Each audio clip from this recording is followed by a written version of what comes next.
Far Above Rubies by George MacDonald. Part 1. Hector McIntosh was a young man about 25, who, with the proclivities of the Celt, inherited also some of the consequent disabilities, as well as some that were accidental. Among the rest was a strong tendency to regard only the ideal, and turn away from any authority derived from an inferior source. His chief delight lay in the attempt to embody, in what seemed to him the natural form of verse, the thoughts in him constantly moving at least in the direction of the ideal, even when he was most conscious of his inability to attain to the utterance of them. But it was only in the retirement of his own chamber that he attempted their embodiment. Of all things, he shrank from any communion whatever concerning these cherished matters. Nor, indeed, had he any friends who could tempt him to share with them what seemed to him his best, so that, in truth, he was intimate with none. His mind would dwell much upon love and friendship in the imaginary abstract, but of neither had he had the smallest immediate experience. He had cherished only the ideals of the purest and highest sort of either passion, and seemed to find satisfaction enough in the endeavour to embody such in his verse, without even imagining himself in communication with any visionary public. The era had not yet dawned when every scribbler is consumed with the vain ambition of being recognized, not indeed as what he is, but as what he pictures himself in his secret sessions of thought. That disease could hardly attack him while yet his very imaginations recoiled from the thought of the inimical presence of a stranger consciousness. Whether this was modesty, or had its hidden base in conceit, I am, with the few insights I have had into his mind, unable to determine. That he had leisure for the indulgence of his bent was the result of his peculiar position. He lived in the house of his father, and was in his father's employment, so that he was able both to accommodate himself to his father's requirements, and at the same time fully indulge his own especial taste. The elder McIntosh was a banker in one of the larger county towns of Scotland, at least such is the profession and position there accorded by popular consent to one who is, in fact, only a bank agent, for it is a post involving a good deal of influence and a yet greater responsibility. Of this responsibility, however, he had allowed his son to feel nothing, merely using him as a clerk, and leaving him, as soon as the stated hour for his office work expired, free in mind as well as body, until the new day should make a fresh claim upon his time and attention. His mother seldom saw him except at meals, and indeed, although he always behaved dutifully to her, there was literally no intercommunion of thought or feeling between them, a fact which probably had a good deal to do with the undeveloped condition in which Hector found, or rather did not find himself. Occasionally his mother wanted him to accompany her for a call, but he avoided yielding as much as possible, and generally with success, for this was one of the claims of social convention against which he steadily rebelled, the more determinedly that in none of his mother's friends could he take the smallest interest, for she was essentially a commonplace because ambitious woman, without a spark of aspiration, and her friends were of the same sort, without regard for anything but what was, or at least they supposed to be, the fashion. Indeed, it was hard to understand how Hector came ever to be born of such a woman, although in truth she was of as pure Celtic origin as her husband, only blood is not spirit, and that is often clearly manifest. His father, on the other hand, was not without some signs of an imagination, quite undeveloped indeed, and, I believe, suppressed by the requirements of his business relations. At the same time, Hector knew that he cherished not a little indignation against the insolence of the good Dr. Johnson in regard to both Ossian and his humble translator Macpherson, upholding the genuineness of both, although unable to enter into and set forth the points of the argument on either side. As to Hector, he revelled in the ancient traditions of his family, and not unfrequently in his earlier youth had made an attempt to re-embody some of its legends into English, vain as regarded the retention of the special airiness and suggestiveness of their vaguely showing symbolism, for often he dropped his pen with a sigh of despair at the elusiveness of the special aroma of the Celtic imagination. For the rest, he had had as good an education as Scotland could in those days afford him, one of whose best features was the negative one that it did not at all interfere with the natural course of his inborn tendencies, and merely developed the power of expressing himself in what manner he might think fit. Let me add that he had a good conscience, I mean a conscience ready to give him warning of the least tendency to overstep any line of prohibition, and that as yet he had never consciously refused to attend to such warning. Another thing I must mention is that, although his mind was constantly haunted by imaginary forms of loveliness, he had never yet been what is called in love, for he had never yet seen anyone who even approached his idea of spiritual at once and physical attraction. He was content to live and wait, without even the notion that he was waiting for anything. He went on writing his verses, and receiving the reward, such as it was, of having placed on record the thoughts which had come to him, so that he might at will recall them. Neither had he any thought of the mental soil which was thus slowly gathering for the possible growth of an unknown seed, fit for growing and developing in that same unknown soil. One day there arrived in that cold northern city a certain cold sunshiny morning, gay and sparkling, and with it the beginning of what, for want of a better word, we may call his fate. He knew nothing of its approach, had not even the slightest prevision that the divinity had that moment put his hand to the shaping of his rough-hewn ends. It was early October by the calendar, but leaves brown and spotted and dry lay already in little heaps on the pavement, heaps made and unmade continually, as if for the sport of the keen wind that now scattered them with a rush, and again extemporizing a little evanescent whirlpool, gathered up a fresh heap upon the flags, again to rush asunder, as in direst terror of the fresh invading wind, determined yet again to scatter them, a broken rout of escaping fugitives. Along the pavement, seemingly in furtherance of the careless design of the wind, a girl went heedlessly scushling along among the unresting and unresisting leaves, making with her rather short skirt a mimic whirlwind of her own. Her eyes were fixed on the ground, and she seemed absorbed in anxious thought, which thought had its origin in one of the commonest causes of human perplexity, the need of money, and the impossibility of devising a scheme by which to procure any. It was but a few weeks since her father had died, leaving behind him such a scanty provision for his widow and child, that only by the utmost care and coaxing were they able from the first to make it meet their necessities. Nor indeed would it have been possible for them to subsist, had not a brother of the widow supplemented their poor resources with an uncertain contingent, whose continuance he was not able to secure, or even dared to promise. At the present moment, however, it was not anxiety as to their own affairs that occupied the mind of Annie Melville, near enough as that might have lain. It was the unhappy condition in which the imprudence of a school friend, almost her only friend, had involved herself by her hasty marriage with a man who, up to the present moment, had shown no faculty for helping himself or the wife he had involved in his fate, and who did not know where or by what means to procure even the bread of which they were in immediate want.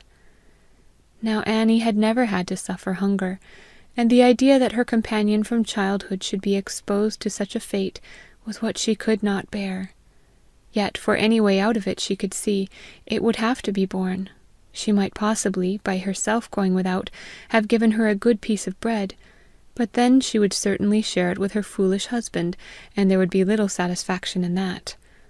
They had already arrived at a stage in their downward progress when not gold, or even silver, but bare copper was lacking, as the equivalent for the bread that could but keep them alive until the next rousing of the hunger that even now lay across their threshold. And how could she, in her all but absolute poverty, do anything? Her mother was but 1 pace or so from the same goal, and would, as a mother must, interfere to prevent her useless postponement of the inevitable. It was clear she could do nothing, and yet she could ill consent that it should be so. When her father almost suddenly left them alone, Annie was already acting as assistant in the girls' high school, but alas, without any recognition of her services by even a promise of coming payment. She lived only in the hope of a small salary, dependent on her definite appointment to the office. To attempt to draw upon this hope would be to imperil the appointment itself. She could not, even for her friend, risk her mother's prospects, already poor enough, and she could not help perceiving the hopelessness of her friend's case, because of the utter characterlessness of the husband to whom she was enslaved. Why interfere with the hunger he would do nothing to forestall? How could she even give such a man the sixpence which had been her father's last gift to her? But Annie was one to whom, in the course of her life, something strange had not unfrequently happened, chiefly in the shape of what the common mind would set aside as mere coincidence. I do not say many such things had occurred in her life, but together their strangeness and their recurrence had caused her to remember every one of them, so that, when she reviewed them, they seemed to her many. And now, with a shadowy prevision, as it seemed, that something was going to happen, and with a shadowy recollection that she had known beforehand it was coming, something strange did take place. Of such things she used in after days always to employ the old stately Bible phrase, "It came to pass." She never said, "It happened." As she walked along with her eyes on the ground, the withered leaves caught up every now and then in a wild dance by the frolicsome wind, she was suddenly aware of something among them which she could not identify, whirling in the aerial vortex about her feet.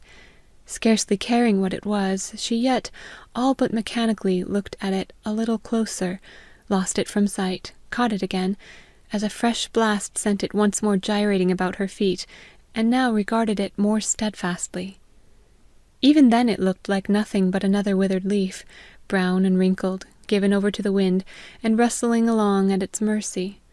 Yet it made an impression upon her so far unlike that of a leaf, that for a moment more she fixed on it a still keener look of unconsciously expectant eyes, and saw only that it looked perhaps a little larger than most of the other leaves, but as brown and dead as they.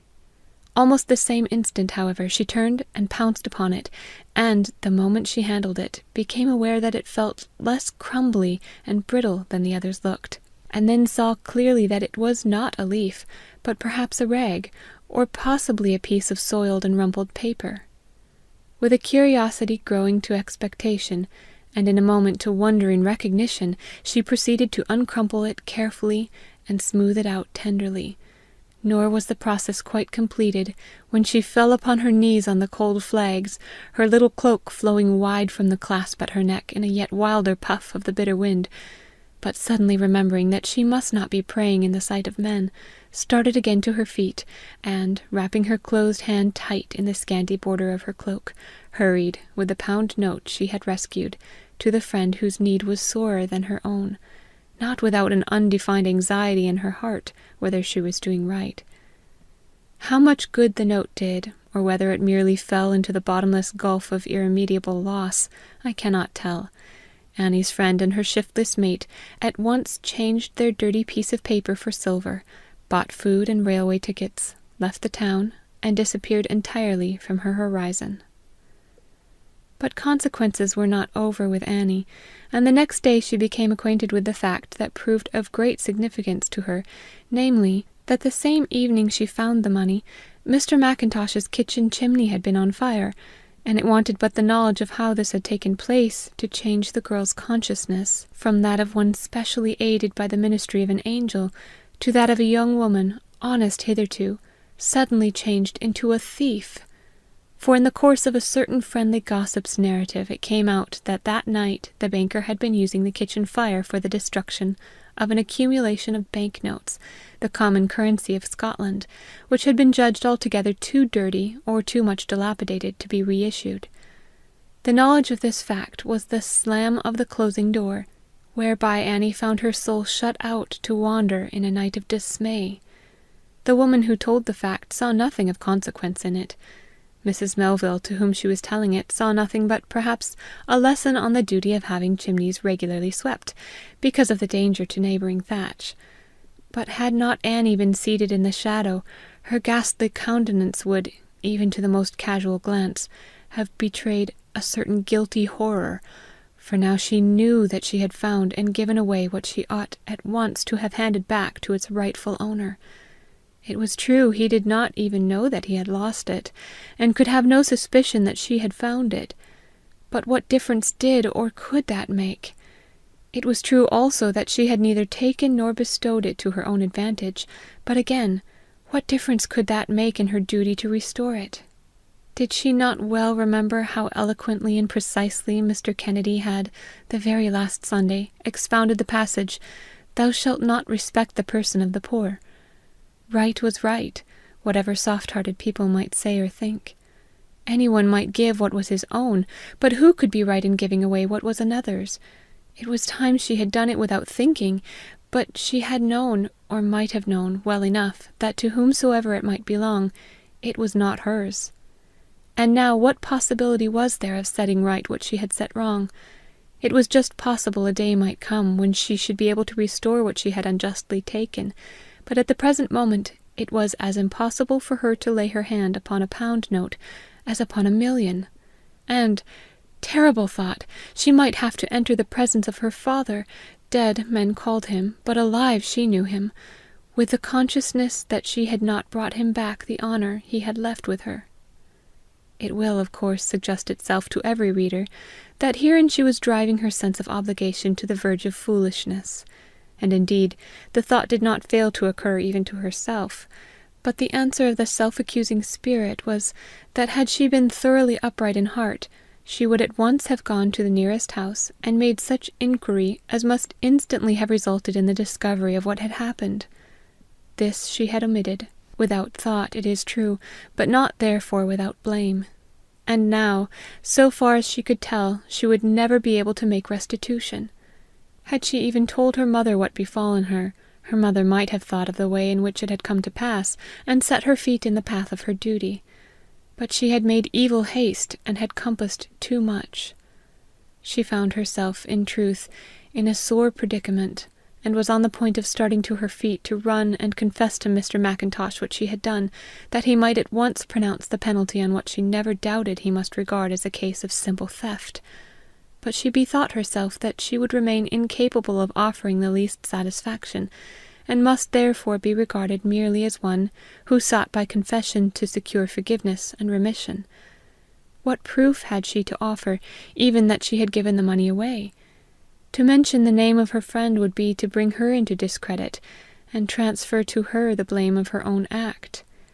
There was nothing she could do, and yet, however was she to go about with such a load upon her conscience? Confessing, she might at least be regarded as one who desired and meant to be honest. Confession would, anyhow, ease the weight of her load.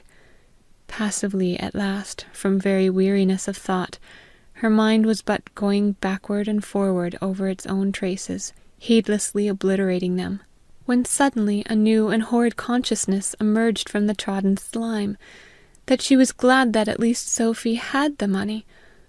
For one passing moment she was glad with the joy of Lady Macbeth, that what was done, and could not be altered. Then once more the storm within her awoke, and would not again be stilled. But now a third something happened, which brought with it hope, for it suggested a way of deliverance. Impelled by the same power that causes a murderer to haunt the scene of his violence, she left the house, and was unaware whither she was directing her steps, until she found herself again passing the door of the banker's house. There, in that same kitchen window, on a level with the pavement, she espied, in large pen-drawn print, the production apparently of the cook or another of the servants, the announcement that a parlour-maid was wanted immediately. Again, without waiting to think, and only afterwards waking up to the fact and meaning of what she had done, she turned, went back to the entry door, and knocked.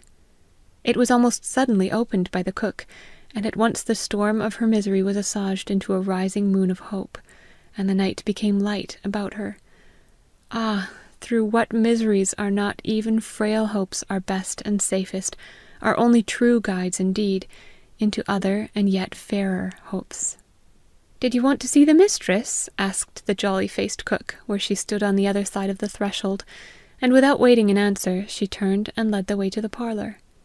Annie followed, as if across the foundation of the fallen wall of Jericho, and found, to her surprise, that Mrs. McIntosh, knowing her by sight, received her with condescension, and Annie, feeling grateful for the good humour which she took for kindness, told her simply that she had come to see whether she would accept her services as parlour-maid. Mrs. McIntosh seemed surprised at the proposal, and asked her the natural question whether she had ever occupied a similar situation. Annie answered she had not, but that at home, while her father was alive, she had done so much of the same sort that she believed she could speedily learn all that was necessary. "I thought some one told me," said the lady, who was one of the greatest gossips in the town, "that you were one of the teachers in the high school." "That is true," answered Annie. "I was doing so upon probation, but I had not yet begun to receive any salary for it. I was only a sort of apprentice to the work, and under no engagement." Mrs. McIntosh, after regarding Annie for some time, and taking silent observation of her modesty and good breeding, said at last, "I like the look of you, Miss... My name is Annie Melville." "Well, Annie, I confess I do not indeed see anything particularly unsuitable in you, but at the same time I cannot help fearing you may be, or I should say rather may imagine yourself superior to what may be required of you." "Oh, no, ma'am," answered Annie. "I assure you I am too poor to think of any such thing. Indeed, I am so anxious to make money at once that, if you would consent to give me a trial, I should be ready to come to you this very evening." "You will have no wages before the end of your 6 months." "I understand, ma'am." "It is a risk to take you without a character. I am very sorry, ma'am, but I have no one that can vouch for me, except indeed Mrs. Slater, one of the high school, would say a word in my favour." "Well, well," answered Mrs. McIntosh, "I am so far pleased with you that I do not think I can be making a great mistake if I merely give you a trial. You may come to-night, if you like, that is, with your mother's permission." Annie ran home greatly relieved, and told her mother what a piece of good fortune she had had. Mrs. Melville did not at all take to the idea at first, for she cherished undefined expectations for Annie, and knew that her father had done so also, for the girl was always reading, and had been for years in the habit of reading aloud to him, making now and then a remark that showed she understood well what she read.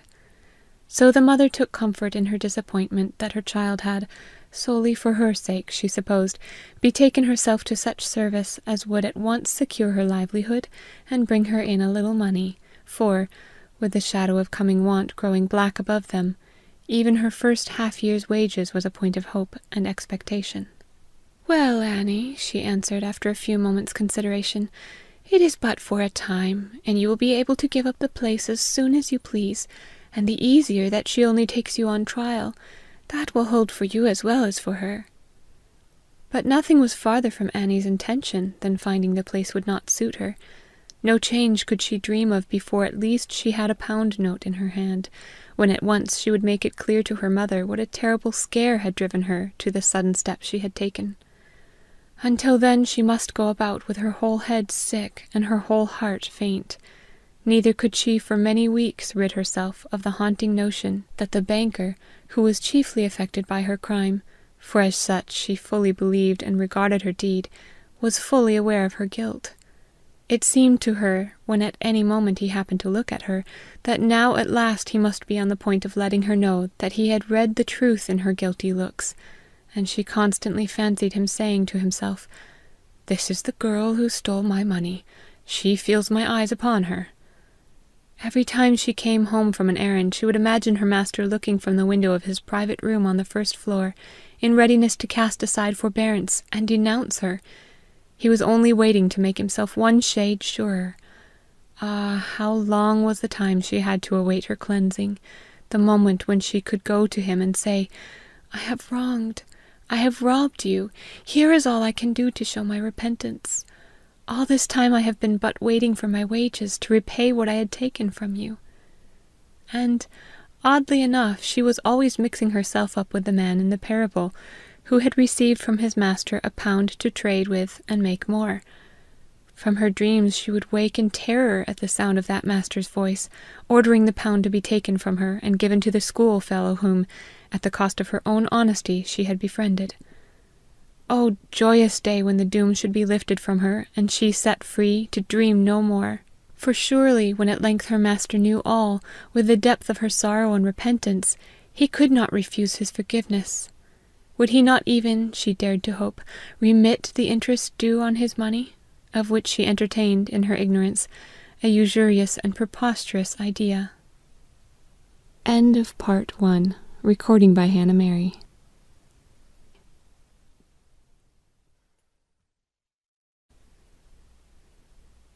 The days went on, and the hour of her deliverance drew nigh, but long before it came, 2 other processes had been slowly arriving at maturity. She had been gaining the confidence of her mistress, so that, ere 3 months were over, the arrangement of all minor matters of housekeeping was entirely in her hands. It may be that Mrs. McIntosh was not a little lazy, nor sorry to leave aside whatever did not positively demand her personal attention. One thing I am sure of, that Annie never made the smallest attempt to gain this favour, if such it was. Her mistress would, for instance, keep losing the keys of the cellaret, until in despair she at last yielded them entirely to the care of Annie, who thereafter carried them in her pocket, where they were always at hand when wanted. The other result was equally natural, but of greater importance. Hector, the only child of the house, was gradually and, for a long time, unconsciously falling in love with Annie. Those friends of the family who liked Annie, and felt the charm of her manners and simplicity, said only that his mother had herself to blame, for what else could she expect? Others of them, regarding her from the same point of view as her mistress, repudiated the notion as absurd, saying Hector was not the man to degrade himself. He was incapable of such a misalliance.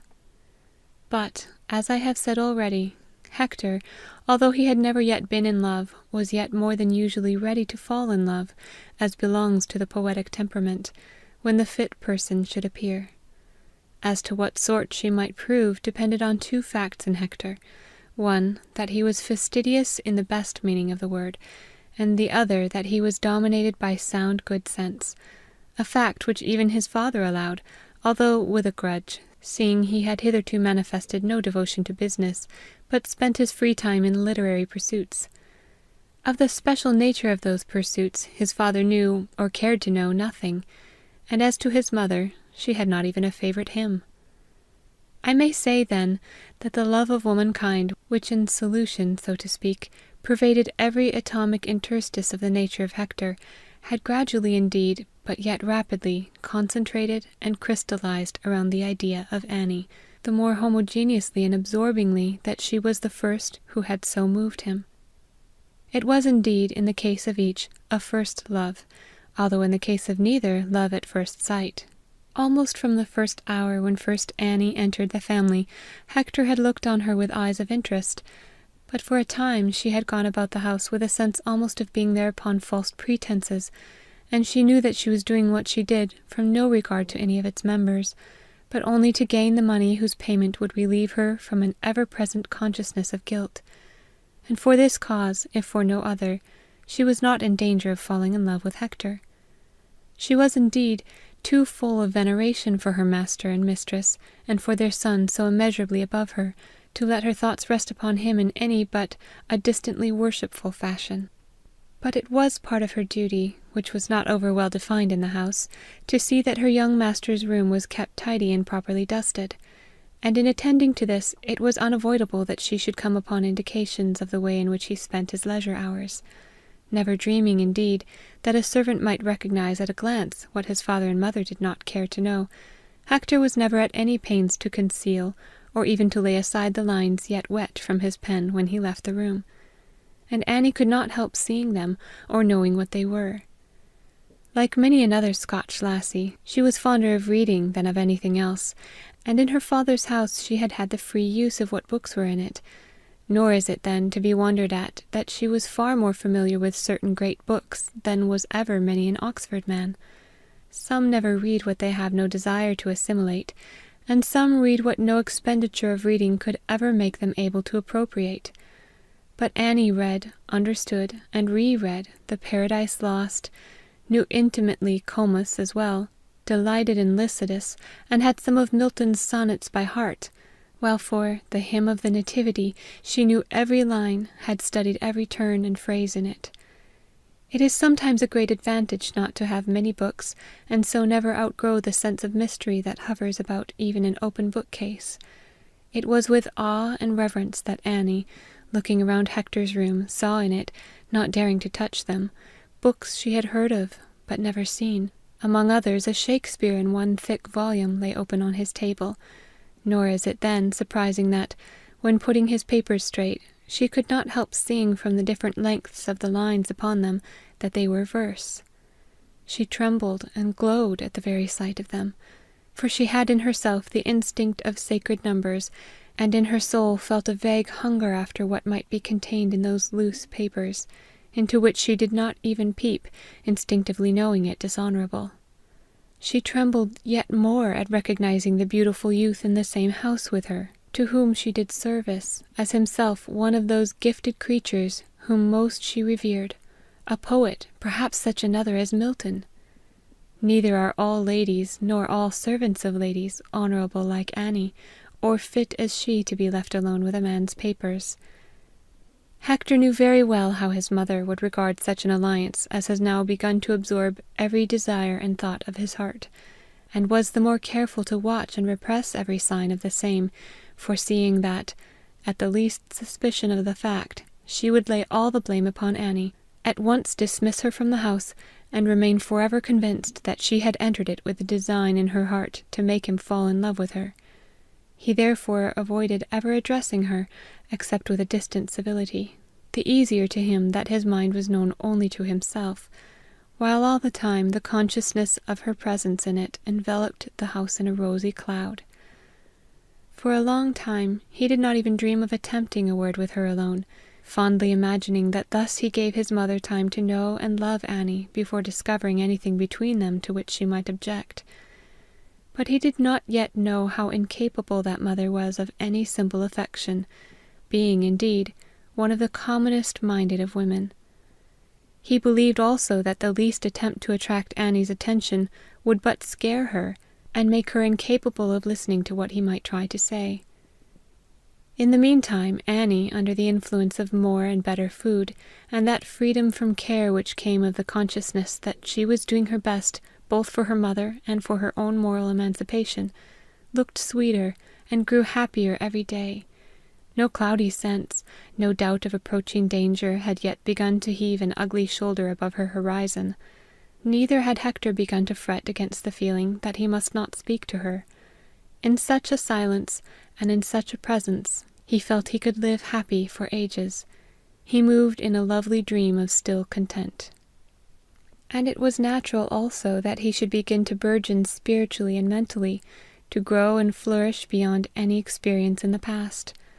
Within a few such days of hidden happiness, the power of verse, and of thoughts worthy of verse, came upon him with as sure an inspiration of the Almighty as can ever descend upon a man, accompanied by a deeper sense of the being and the presence of God, and a stronger desire to do the will of the Father, which is surely the best thing God himself can kindle in the heart of any man. For what good is there in creation but the possibility of being yet further created? And what else is growth but more of the will of God? Something fresh began to stir in his mind, even as in the spring, away in far depths of beginning, the sap gives its first upward throb in the tree, and the first bud, as yet invisible, begins to jerk itself forward to break from the cerements of antenatal quiescence and become a growing leaf. So a something in Hector that was his very life and soul began to yield to unseen creative impulse, and throb with a dim divine consciousness. The second evening after thus recognizing its presence, he hurried up the stair from the office to his own room, and there, sitting down, began to write, not a sonnet to his charmer, neither any dream about her, not even some sweet song of the waking spring which he felt moving within him, but the first speech of a dramatic poem. It was a bold beginning, but all beginners are daring, if not presumptuous. Hector's aim was to embody an ideal of check, of rousing, of revival, of new energy and fresh start. All that evening he wrote with running pen, forgot the dinner bell after its first summons, and went on until Annie knocked at his door, dispatched to summon him to the meal. There was in Hector, indeed, as a small part of the world came by and by to know, the making of a real poet, for such there are in the world at all times, yea, even now, although they may not be recognized, or even intended to ripen in the course of one human season. I think Annie herself was one of such, so full was she of receptive and responsive faculty in the same kind, and I remain in doubt whether the genuine enjoyment of verse be not a fuller sign of the presence of what is most valuable in it than even some power of producing it. For Hector, I imagine, it gave strong proof of his being a poet indeed, that, when he opened the door to her knock, the appearance of Annie herself, instead of giving him a thrill of pleasure, occasioned him a little annoyance, by the evanishment of a just culminating train of thought into the vast and seething void, into which he gazed after it in vain. And Annie herself, although all the time in Hector's thought, revealed herself only, after the custom of celestials, at the very moment of her disappearance. Her message delivered, she went back to her duties at the table, and then first Hector woke to the knowledge that she had been at his door, and was there no more. During the last few days he had been gradually approaching the resolve to keep silence no longer, but be bold and tell Annie how full his heart was of her. One moment he might have done so, one moment more, and he could not. He followed close upon her steps, but not a word with her was possible, and it seemed to Hector that she sped from him like a very wraith to avoid his addressing her. Had she, then, he asked himself, some dim suspicion of his feelings toward her, or was she but making haste from a sense of propriety? Now that very morning Mrs. MacIntosh had been talking kindly to Annie, as kindly, that is, as her abominable condescension would permit, and what to Annie was of far greater consequence, had paid her her wages, rather more than she had expected, so that nothing now lay between her and the fall of her burden from her heavy-laden conscience, except, indeed, her preliminary confession. Dinner, therefore, being over, her mistress gone to the drawing-room to prepare the coffee, and her master to his room to write a letter suddenly remembered, Hector was left alone with Annie, whereupon followed an amusing succession of disconnected attempt and frustration. For no sooner had Mr. MacIntosh left the room than Annie darted from it after him, and Hector darted after Annie, determined at length to speak to her. When Annie, however, reached the foot of the stair, her master was already up the first flight, and Annie's courage failing her, she turned sharply round, almost ran against Hector, who was close behind her. The look of disappointment on her face, to the meaning of which he had no clue, quenching his courage next, he returned in silence to the dining-room, where Annie was now hovering aimlessly about the table, until, upon his re-entrance, she settled herself behind Hector's chair. He turned half round and would have said something to her, but, seeing her pale and troubled, he lapsed into a fit of brooding, and no longer dared speak to her. Besides, his mother might come to the dining-room at any moment. Then Annie, thinking she heard her master's redescending step, hurried again from the room, but only at once to return afresh, which set Hector wondering yet more. Why on earth should she be lying in ambush for his father? He did not know that she was equally anxious to avoid the eyes of her mistress. And while Annie was anxious to keep her secret from the tongue of Mrs. MacIntosh, Hector was as anxious to keep his from the eyes of his mother until a fit moment should arrive for its disclosure. But he imagined, I believe, that Annie saw he wanted to speak to her, and thought she was doing what she could to balk his intention. But the necessity for disclosure was strongest in Annie, and drove her to encounter what risk might be involved. So when at last she heard a certain step of the stair creak, she darted to the door, and left the room even while the hand of her mistress, coming to say the coffee was ready, was on that which communicated with the drawing-room. "I thought I heard Annie at the sideboard. Is she gone?" she said. "She left the room this moment, I believe," answered Hector. "What is she gone for?" "I cannot say, mother," replied Hector indifferently, in the act himself of leaving the room also, determined on yet another attempt to speak to Annie. In the meantime, however, Annie had found her opportunity. She had met Mr. MacIntosh halfway down the last flight of stairs, and had lifted to him such a face of entreaty that he listened at once to her prayer for a private interview, and, turning, led the way up again to the room he had just left. There he shut the door, and said to her pleasantly, "Well, Annie, what is it?" I am afraid his man imagination had led him to anticipate some complaint against Hector. He certainly was nowise prepared for what the poor self-accusing girl had to say. For one moment she stood unable to begin. The next she had recovered her resolution. Her face filled with a sudden glow, and ere her master had time to feel shocked, she was on her knees at his feet, holding up to him a new pound note, one of those her mistress had just given her. Familiar, however, as her master was with the mean-looking things in which lay almost all his dealings, he did not at first recognize the object she offered him, while what connection with his wife's parlour-maid it could represent was naturally inconceivable to him. He stood for a moment staring at the note, and then dropped a pair of dull, questioning eyes on the face of the kneeling girl. He was not a man of quick apprehension, and the situation was appallingly void of helpful suggestion. To make things yet more perplexing, Annie sobbed as if her heart would break, and was unable to utter a word. What must a stranger imagine, the poor man thought, to come upon such a tableau? Her irrepressible emotion lasted so long that he lost his patience and turned upon her, saying, "I must call your mistress. She will know what to do with you." Instantly she sprang to her feet and broke into passionate entreaty. "Oh, please, please, sir, have a minute's patience with me," she cried. "You never saw me behave so badly before." "Certainly not, Annie. I never did, and I hope you will never do so again," answered her master, with reviving good nature, and was back in his first notion that Hector had said something to her which she thought rude and did not like to repeat. He had never had a daughter, and perhaps all the more felt pitiful over the troubled woman-child at his feet. But having once spoken out and broken the spell upon her, Annie was able to go on. She became suddenly quiet, and interrupted only by an occasional sob, poured out her whole story, if not quite unbrokenly, at least without actual intermission, while her master stood and listened without a break in his fixed attention. By and by, however, a slow smile began to dawn on his countenance, which spread and spread until at length he burst into a laugh, none the less merry that it was low and evidently restrained, lest it should be overheard. Like one suddenly made ashamed, Annie rose to her feet, but still held out the note to her master. How was it possible that her evil deed should provoke her master to a fit of laughter? It might be easy for him in his goodness to pardon her, but how could he treat her offence as a thing of no consequence? Was it not a sin, which, like every other sin, could nowise at all be cleansed?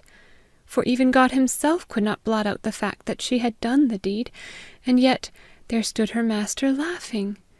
And what was more dreadful still, despite the resentment of her conscience, her master's merriment so far affected herself that she could not repress a responsive smile. It was no less than indecent, and yet even in that answering smile her misery of 6 months' duration passed totally away, melted from her like a mist of the morning, so that she could not even recall the feeling of her lost unhappiness.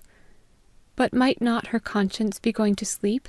Was it not possible she might be growing indifferent to right and wrong? Was she not aware in herself that there were powers of evil about her, seeking to lead her astray, and putting strange and horrid things in her mind?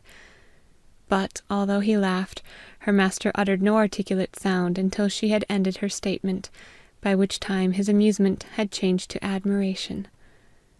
Another minute still passed, however, before he knew what answer to make. "But, my good girl," he began, "I do not see that you have anything to blame yourself for, at least not anything worth blaming yourself about. After so long a time the money found was certainly your own, and you could do what you pleased with it." "But, sir, I did not wait at all to see how it had happened, or whether it might not be claimed. I believe indeed that I hurried away at once, lest anyone should know I had it. I ran to spend it at once, so for whatever happened afterward, I was to blame. Then, when it was too late, I learned that the money was yours." "What did you do with it, if I may ask?" said the master. "I gave it to a schoolfellow of mine, who had married a helpless sort of husband, and was in want of food." "I am afraid you did not help them much by that," murmured the banker. "Please, sir, I knew no other way to help them, and the money seemed to have been given me for them. I soon came to know better. and have been sorry ever since. I knew that I had no right to give it away as soon as I knew whose it was." She ceased, but still held out the note to him. Mr. McIntosh stood again silent, and made no movement toward taking it. "Please, sir, take the money, and forgive me," pleaded Annie. "And please, sir, please do not say anything about it to anybody. Even my mother does not know." "Now, there you did wrong. You ought to have told your mother." "I see that now, sir. But I was so glad to be able to help the poor creatures, that I did not think of it till afterwards." "I dare say your mother would have been glad of the money herself. I understand she was not left very well off." "At that time I did not know she was so poor. But now that my mistress has paid me such good wages, I am going to take her every penny of them this very afternoon." "And then you will tell her, will you not?" "I shall not mind telling her when you have taken it back. I was afraid to tell her before. It was to pay you back that I asked Mrs. McIntosh to take me for parlour maid." "Then you were not in service before?" "No, sir. You see, my mother thought I could earn my bread in a way we should both like better." "So now you will give up service and go back to her?" "I am not sure, sir. It would be long, I fear, before the school would pay me as well. You see, I have my food here too, and everything tells. Please, sir, take the £1. "My dear girl," said her master, "I could not think of depriving you of what you have so well earned. It is more than enough to me that you want to repay it. I positively cannot take it." "Indeed, I do want to repay it, sir," rejoined Annie. "It is anything but willing I should be not to repay it. Indeed, there is no other way to get my soul free." Here it seems time I should mention that Hector, weary of waiting Annie's return, had left the dining room to look for her, and running up the stair, not without the dread of hearing his mother's foot behind him, had slid softly into his father's room, to find Annie on her knees before him, and hear enough to understand her story, before either his father or she was aware of his presence. "I beg your pardon, sir, but indeed you must take it," urged Annie. "Surely you would not be so cruel to a poor girl who prays you to take the guilt off her back. Don't you see, sir, I never can look my father in the face till I have paid the money back." Here his father caught sight of Hector, and perceiving that Annie had not yet seen him, and possibly glad of a witness, put up his hand to him to keep still. "Where is your father, then?" he asked Annie. "In heaven somewhere," she answered, "waiting for my mother and me.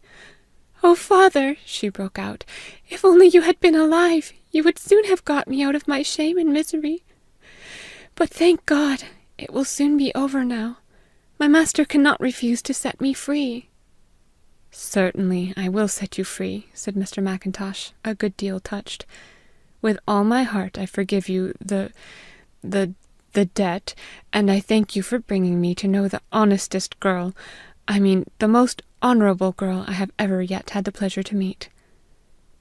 Hector had been listening, hardly able to contain his delight, and at these last words of his father, like the blundering idiot he was, he rushed forward, and clasping Annie to his heart, cried out, "Thank God, Annie!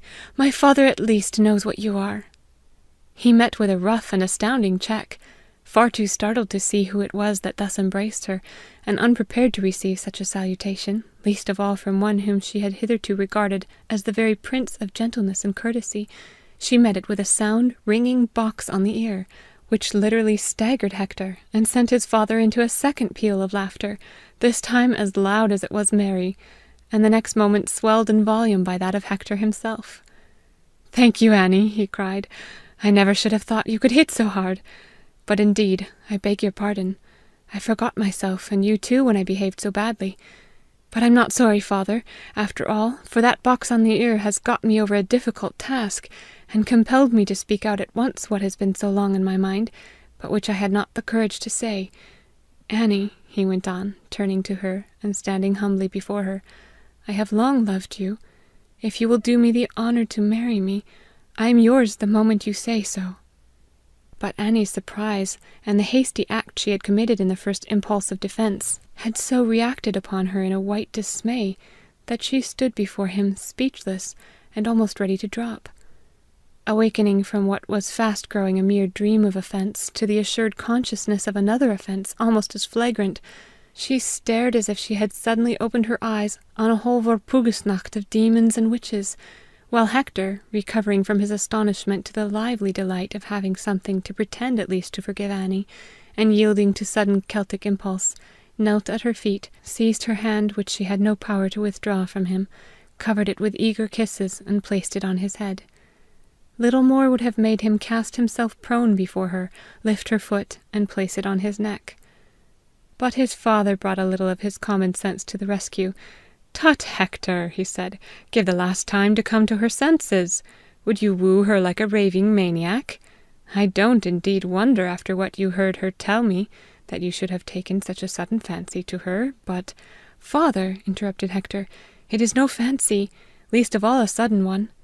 I fell in love with Annie the very first time I saw her waiting at table. It is true I did not understand what had befallen me for some time, but I do, and I did from the first, and now forever I shall both love and worship Annie." "Mr. Hector," said Annie, "it was too bad of you to listen. I did not know anyone was there but your father.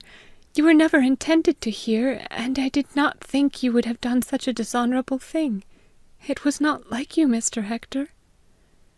"How was I to know you had secrets with my father, Annie? Dishonorable or not, the thing is done, and I am glad of it, especially to have heard what you had no intention of telling me." "I could not have believed it of you, Mr. Hector," persisted Annie. "But now that I think of it," suggested Mr. MacIntosh, "may not your mother think she has something to say in the matter between you?" This was a thought already dawning upon her that terrified Annie. She knew, indeed, perfectly how his mother would regard Hector's proposal, and she dared not refer the matter to her decision. "I must be out of the house first, Mr. Hector," she said, and I think she meant, "before I confess my love." The impression Annie had made upon her master may be judged from the fact that he rose and went, leaving his son and the parlour maid together. End of Part 2. Recording by Hannah Mary.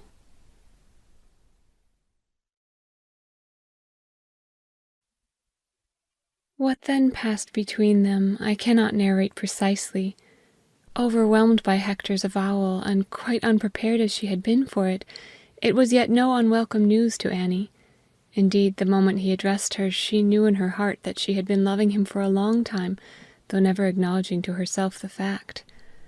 Such must often be the case between two whom God has made for each other, and although he were a bold man who said that marriages were made in heaven, he were a bolder who denied that love at first sight was never there decreed. For where God has fitted persons for each other, what can they do but fall mutually in love? Who will then dare to say he did not decree that result? As to what may follow after from their own behaviour, I would be as far from saying that was not decreed as from saying the conduct itself was decreed. Surely there shall be room left, even in the counsels of God, for as much liberty as belongs to our being made in his image, free like him to choose the good and refuse the evil. He who has chosen the good remains in the law of liberty, free to choose right again. He who always chooses the right will at length be free to choose like God himself, for then shall his will itself be free. Freedom to choose and freedom of the will are two different conditions. Before the lovers, which it wanted no moment to make them, left the room, they had agreed that Annie must at once leave the house. Hector took her to her mother's door, and when he returned he found that his father and mother had retired. But it may be well that I should tell a little more of what had passed between the lovers before they parted. Annie's first thought when they were left together was, "Alas, what will my mistress say? She must think the worst possible of me." "Oh, Hector," she broke out, "whatever will your mother think of me?" "No good, I'm afraid," answered Hector honestly. "But that is hardly what we have to think of at this precise moment." "Take back what you said," cried Annie. "I will promise you never to think of it again. At least, I will try never once to do so. It must have been all my fault, though I do not know how, and never dreamed it was coming. Perhaps I shall find out, when I think over it, where I was to blame. I have no doubt you are capable of inventing 100 reasons, after hearing your awful guilty confession to my father, you little innocent," answered Hector. And the ice thus broken, things went on a good deal better, and they came to talk freely. "Of course," said Hector, "I am not so silly or so wicked as to try to persuade you that my mother will open her arms to you. She knows neither you nor herself." "Will she be terribly angry?" said Annie, with a foreboding quaver in her voice. "Rather, I'm afraid," allowed Hector. "Then don't you think we had better give it up at once?" "Never forever," cried Hector. "That is not what I fell in love with you for. I will not give you up even for Death himself. He is not the ruler of our world. No lover is worthy of the name who does not defy Death and all his works." "I am not afraid of him, Hector. I too am ready to defy him. But is it right to defy your mother?" "It is, when she wants one to be false and dishonorable. For herself, I will try to honor her as much as she leaves possible to me. But my mother is not my parents." "Oh, please, Hector, don't quibble. You would make me doubt you." "Well, we won't argue about it. Let us wait to hear what your mother will say tomorrow, when I come to see you." "You really will come? How pleased my mother will be!" "Why, what else should I do? I thought you were just talking of the honor we owe to our parents. Your mother is mine too." "I was thinking of yours then." "Well, I dare say I shall have a talk with my mother first. But what your mother will think is of far more consequence to me. I know only too well what my mother will say, but you must not take that too much to heart. She has always had some girl or other in her mind for me. But if a man has any rights, surely the strongest of all is the right to choose for himself the girl to marry, if she will let him." "Perhaps his mother would choose better." "Perhaps you do not know, Annie, that I am 25 years of age. If I have no right yet to judge for myself, pray when do you suppose I shall?" "It's not the right I'm thinking of, but the experience." "Ah, I see. You want me to fall in love with a score of women first, so that I may have a chance of choosing. Really, Annie, I had not thought you would count that a great advantage. For my part, I have never once been in love but with you, and I confess to a fancy that that might almost prove a recommendation to you. But I suppose you will at least allow it desirable that a man should love the girl he marries? If my preference for you be mere boyish fancy, as probably my mother is at this moment trying to persuade my father, at what age do you suppose it will please God to give me the heart of a man? My mother is sure to prefer somebody not fit to stand in your dingiest cotton frock. Anybody but you for my wife is a thing unthinkable. God would never degrade me to any choice of my mother's. He knows you for the very best woman I shall ever have the chance of marrying. Shall I tell you the sort of woman my mother would like me to marry? Oh, I know the sort. First, she must be tall and handsome, with red fashionable hair, and cool offhand manners. She must never look shy or put out, or as if she did not know what to say. On the contrary, she must know who's who and what's what, and never wear a dowdy bonnet, but always a stunning hat. And she must have a father who can give her something handsome when she is married. That's my mother's girl for me. I can't bear to look such a girl in the face. She makes me ashamed of myself and of her. The sort I want is the one that grows prettier and prettier the more you love and trust her, and always looks best when she is busiest doing something for somebody. Yes, she has black hair, black as the night, and you see the whiteness of her face in the darkest night. And her eyes, they are blue, oh, as blue as bits of the very sky at midnight. And they shine and flash so, just like yours, and nobody else's, my darling." But here they heard footsteps on the stair, those of Mrs. McIntosh hurrying up to surprise them. They guessed that her husband had just left her, and she was in a wild fury. Simultaneously they rose and fled. Hector would have led the way quietly out by the front door, but Annie turning the other way to pass through the kitchen, Hector at once turned and followed her. But he had hardly got up with her before she was safe in her mother's house, and the door shut behind them. There Hector bade her good night, and hastening home, found all the lights out, and heard his father and mother talking in their own room. But what they said he never knew. The next morning Annie had hardly done dressing when she heard a knock at the street door. "That'll be Hector, mother," she said. "I'm thinking he'll be come to have a word with you." "Annie!" exclaimed her mother, in rebuke of the liberty she took. "But if you mean young Mr. MacIntosh, what on earth can he want with me?" "Bide a minute, mother," answered Annie, "and he'll tell you himself." So Mrs. Melville went to the door and opened it to the young man, who stood there shy and expectant. "Mrs. Melville," he said, "I have come to tell you that I love your Annie, and want to make her my Annie as well. I am more sorry than I can tell you to confess that I am not able to marry at once. But please wait a little while for me. I shall do my best to take you both home with me as soon as possible." She looked for a moment silently in his face, then, throwing her arms round his neck, answered, "And I wonder who wouldn't be glad to wait for your sweet face to the very day of judgment, sir, when all must have their own at last." Therewith she burst into tears, and, turning, led the way to the parlour. "Here's your Hector, Annie," she said as she opened the door. "Take him, and make much of him, for I'm sure he deserves it." Then she drew him hastily into the room, and closed the door. "You see," Hector went on, "I must let you both know that my mother is dead against my having Annie. She thinks, of course, that I might do better, but I know she is only far too grand for me, and that I shall be a fortunate as well as happy man the day we come together. She has already proved herself as true a woman as God ever made. She is that, sir, as I know and can testify, who have known her longer than anybody else. But sit you down and love each other, and never mind me. I'll not be a burden to you as long as I can lift a hand to earn my own bread, and when I'm old and past work, I'll not be too proud to take whatever you can spare me, and eat it with thankfulness." So they sat down, and were soon making merry together. But nothing could reconcile Mrs. MacIntosh to the thought of Annie for her daughter-in-law. Her pride, indignation, and disappointment were much too great, and they showed themselves the worse that her husband would not say a word against either Annie or Hector, who, he insisted, had behaved very well. He would not go a step beyond confessing that the thing was not altogether as he could have wished, but upheld that it contained ground for satisfaction. In vain he called to his wife's mind the fact that neither she nor he were by birth or early position so immeasurably above Annie. Nothing was of any use to calm her.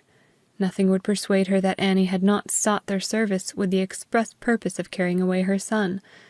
Her behaviour proved, indeed, that Annie had done prudently in going at once home to her mother, where presently her late mistress sought and found her, acting royally the part of one righteously outraged in her dearest dignity. Her worst enemy could have desired for her nothing more degrading than to see and hear her. She insisted that Hector should abjure Annie, or leave the house. Hector laid the matter before his father. He encouraged him to humour his mother as much as he could, and linger on, not going every night to see the girl, in the hope that time might work some change. But the time passed in bitter reproaches on the part of the mother, and expostulations on the part of the son, and there appeared no sign of the amelioration the father had hoped for. The fact was that Mrs. MacIntosh's natural vulgarity had been so pampered by what she regarded as wealth, and she had grown so puffed up, that her very person seemed to hold the door wide for the devil. For self-importance is perhaps a yet deeper root of all evil than even the love of money. Any deep, honest affection might have made it too hot for the devil, but in her heart there was little room for such a love. She seemed to believe in nothing but mode and fashion, to care for nothing but what she called the thing. She grew in self-bulk, and gathered more and more weight in her own esteem. She wore yet showier and more vulgar clothes, and actually cultivated a slang that soon bade farewell to delicacy, so that she sank, and she ate and she drank, until at last she impressed her good-natured clergyman himself as one but a very little above the beasts that perish, if indeed she was in any respect equal to a good conscientious dog. She retained, however, this much respect for her son, for which that son gave her little thanks, that by and by she limited herself to expending all her contempt upon Annie, and toward Hector settled into a dogged silence, whereupon he, finding it impossible to make any progress toward an understanding where he could not even get a reply, at last gave up the attempt and became as silent as she. To poor Annie it was a terrible thought that she should thus have come between mother and son, but she remembered that she had read of mothers who, without cause, had even hated their own flesh, and how much the more might not she, who knew her ambitions and designs so utterly opposed to the desires of her son? And thereupon, all at once awoke in Annie the motherhood that lies deepest of all in the heart of every good woman, making her know in herself that, his mother having forsaken him, she had no choice but to take him up and be to him henceforward both wife and mother. What remains of my story will perhaps serve to show how far she succeeded in fulfilling this, her vow. At last Mr. McIntosh saw that things could not thus continue, and that he had better accept an offer made him some time before by a London correspondent to take Hector into his banking house and give him the opportunity of widening his experience and knowledge of business. And Hector, on his part, was eager to accept the proposal. The salary offered for his services was certainly not a very liberal one, but the chief attraction was that the hours were even shorter than they had been with his father, and would yet enlarge his liberty of an evening. Hector's delights, as we have seen, had always lain in literature, and in that direction the labour in him naturally sought an outlet. Now there seemed a promise of his being able to pursue it yet more devotedly than before.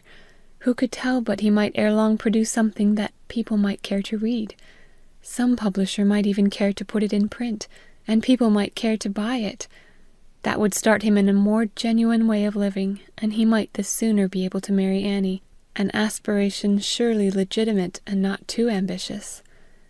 He had had a good education, and considered himself to be ably equipped. It was true he had not been to either Oxford or Cambridge, but he had enjoyed the advantages possessed by a Scotch university even over an English one, consisting mainly in the freedom of an unhampered development. Since then he had read largely, and had cultivated naturally wide sympathies. As his vehicle for utterance, we have already seen that he had a great attraction to verse, and had long held and argued that the best training for effective prose was exercised in the fetters of verse, a conviction in which he had lived long enough to confirm himself, and perhaps one or two besides. His relations with his mother, and consequent impediments to seeing Annie, took away the sting of having to part with her for a while, and when he finally closed with the offer, she at once resumed her application for a place in the high school, and was soon accepted, for there were not a few in the town capable of doing justice to her fitness for the office, so that now she had the joy not merely of being able to live with her mother as before, and of contributing to her income, but of knowing at the same time that she lived in a like atmosphere with Hector, where her growth in the knowledge of literature and her experience in the world of thought would be gradually fitting her for a companion to him whom she continued to regard as so much above her. Her marked receptivity in the matter of verse, and her intrinsic discrimination of nature and character in it, became in her at length, as they grew, sustaining forces, enlarging her powers both of sympathy and judgment, so that soon she came to feel, in reading certain of the best writers, as if she and Hector were looking over the same book together, reading and pondering it as one, simultaneously seeing what the writer meant and felt, and would have them see and feel, so that, by the new intervention of space, they were in no sense or degree separated, but rather brought by it actually, that is, spiritually, nearer to each other. Also, Hector wrote to her regularly on a certain day of every week, and very rarely disappointed her in her expected letter, in which he uttered his thoughts and feelings more freely than he had ever been able to do in conversation. This also was a gain to her, for thus she went on to know him better and better, rising rapidly nearer to his level of intellectual development, while already she was more than his equal in the moral development which lies at the root of all capacity for intellectual growth. So Annie grew as surely, without irreverence I may say, in favour both with God and man, for at the same time she grew constantly in that loveliest of all things, humanity. Nor was Hector left without similar consolation in his life, although passed apart from Annie. For, not to mention the growing pleasure that he derived from poring over Annie's childlike letters, and here I would beg my reader to note the essential distinction betwixt childish and childlike, full of the keenest perceptions and the happiest phrases, he had soon come to make the acquaintance of a kindred spirit, a man whom, indeed, it took a long time really to know, but who, being from the first attracted to him, was soon running down the inclined plane of acquaintanceship with rapidly increasing velocity toward something far better than mere acquaintance. Nor was there any check in their steady approach to a thorough knowledge of each other. He was a slightly older man, with a great experience of men, and a good deal wider range of interests, as could hardly fail to be the case with a Londoner. But the surprising thing to both of them was that they had so many feelings in common, giving rise to many judgments and preferences also in common, so that Hector had now a companion in whom to find the sympathy necessary to the ripening of his taste in such a delicate pursuit as that of verse. And their proclivities being alike, they ran together like two drops on a pane of glass, whence it came that at length, in the confident expectation of understanding and sympathy, Hector found himself submitting to his friend's judgment the poem he had produced when first grown aware that he was in love with Annie Melville, although such was his sensitiveness in the matter of his own productions that hitherto he had not yet ventured on the experiment with Annie herself. His new friend read, was delighted, read again, and spoke out his pleasure. And then first Hector knew the power of sympathy to double the consciousness of one's own faculty. He took up again the work he had looked upon as finished, and went over it afresh with wider eyes, keener judgment, and clearer purpose. When the result was that, through the criticisms passed upon it by his friend, and the reflection of the poem afresh in his own questioning mind, he found many things that had to be reconsidered, after which he committed the manuscript, carefully and very legibly rewritten, once more to his friend, who, having read it yet again, was more thoroughly pleased with it than before, and proposed to Hector to show it to another friend, to whom the ear of a certain publisher lay open. The favourable judgment of this second friend was patiently listened to by the publisher, and his promise given that the manuscript should receive all proper attention. On this part of my story there is no occasion to linger, for, strange thing to tell, strange, I mean, from the unlikelihood of its happening, the poem found the sympathetic spot in the heart of the publisher, who had happily not delegated the task to his reader, but read it himself, and he made Hector the liberal offer to undertake all the necessary expenses, giving him a fair share of resulting profits. Stranger yet, the poem was so far a success that the whole edition, not a large one, was sold, with a result in money necessarily small, but far from unsatisfactory to Hector. At the publisher's suggestion, this first volume was soon followed by another, and thus was Hector fairly launched on the uncertain sea of a literary life, happy in this, that he was not entirely dependent on literature for his bodily sustenance, but was in a position otherwise to earn at least his bread and cheese. For some time longer he continued to have no experience of the killing necessity of writing for his daily bread, beneath which so many aspiring spirits sink prematurely exhausted and withered. This was happily postponed, for there are as much providence and mercy in the orderly arrangement of our trials, as in their inevitable arrival. End of Part 3. Recording by Hannah Mary.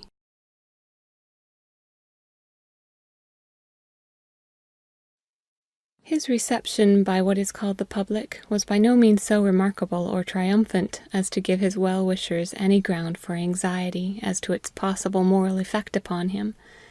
But it was a great joy to him that his father was much interested and delighted in the reception of the poem by the reviews in general.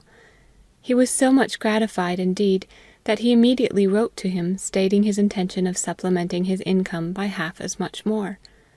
This reflected opinion of others wrought also to the mollifying of his mother's feelings toward him, but those with which she regarded Annie they only served to indurate, as the more revealing the girl's unworthiness of him. And although, at first, she regarded with favour her husband's kind intention toward Hector, she faced entirely round when he showed her a letter he had from his son, thanking him for his generosity, and communicating his intention of begging Annie to come to him and be married at once. Annie was living at home, feeding on Hector's letters, and strengthened by her mother's sympathy. She was teaching regularly at the high school, and adding a little to their common income by giving a few music lessons, as well as employing her needle in a certain kind of embroidery a good deal sought after, in which she excelled.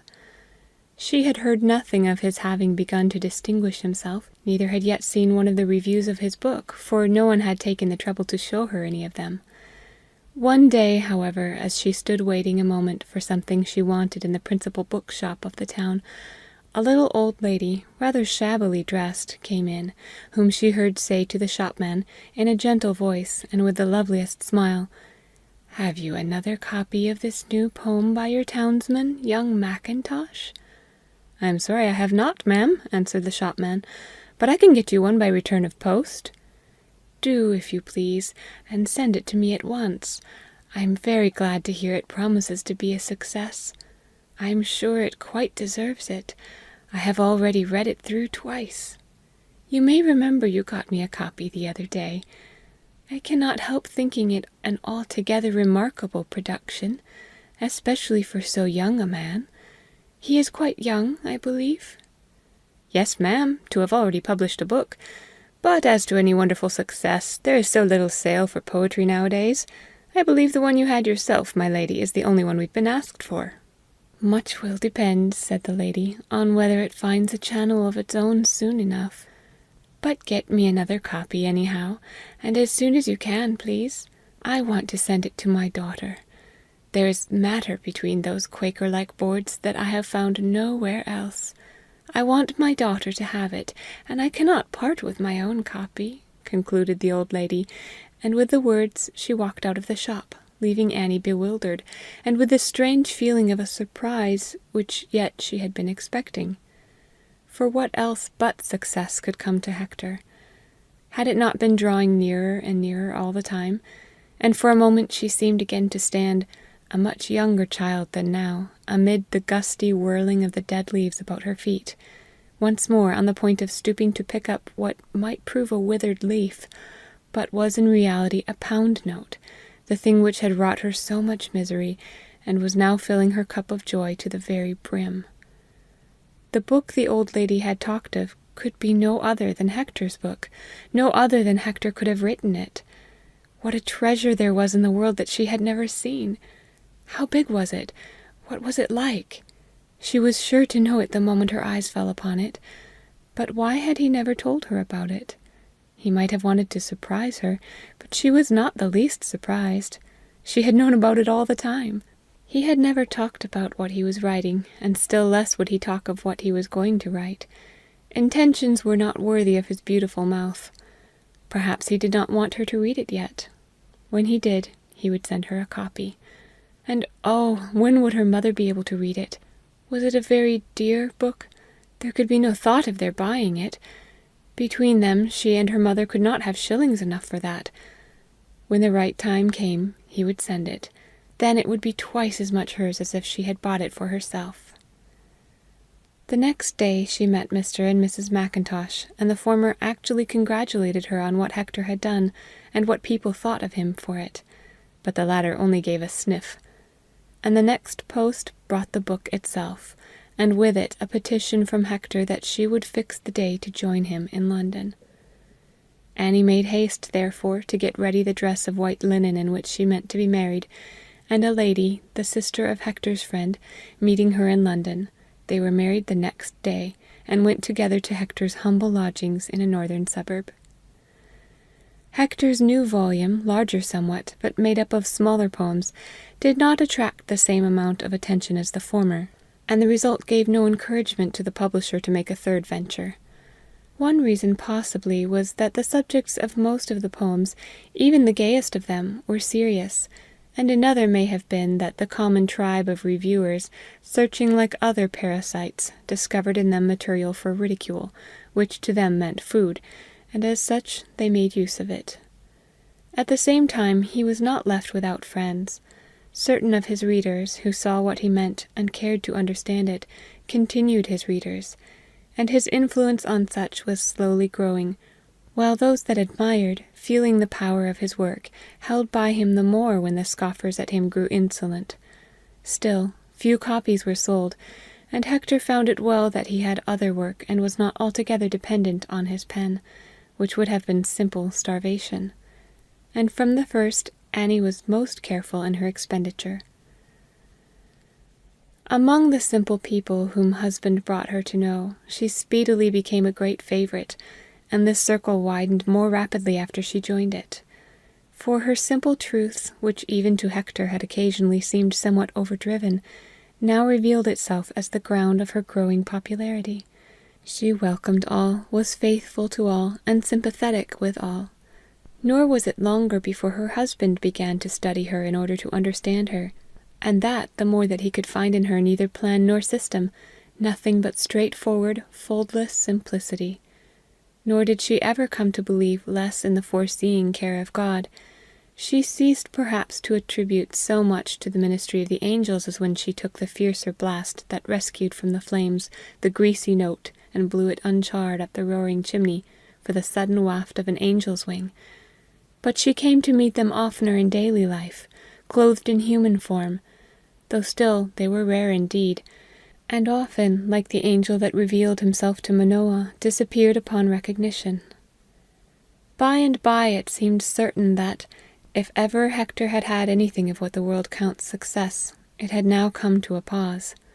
For a long time he wrote nothing that, had it been published, could have produced any impression like that of his first book. It seemed as if the first had forestalled the success of those that should follow. That had been of a new sort, and the so-called public, innocent little personification, was not yet grown ready for anything more of a similar kind, which indeed seemed to lack elements of attraction and interest. And the readers to whom the same man will tell even new things are apt to grow weary of his mode of saying, even though that mode have improved in directness and force. The tide of his small repute had already begun to take the other direction. Those who understood and prized his work, still holding by him, and declaring that they found in him what they found in no other writer, remained staunch in their friendship, and among them the little old lady who had at once welcomed his first poem to her heart, and whose name and position were now well known to Hector.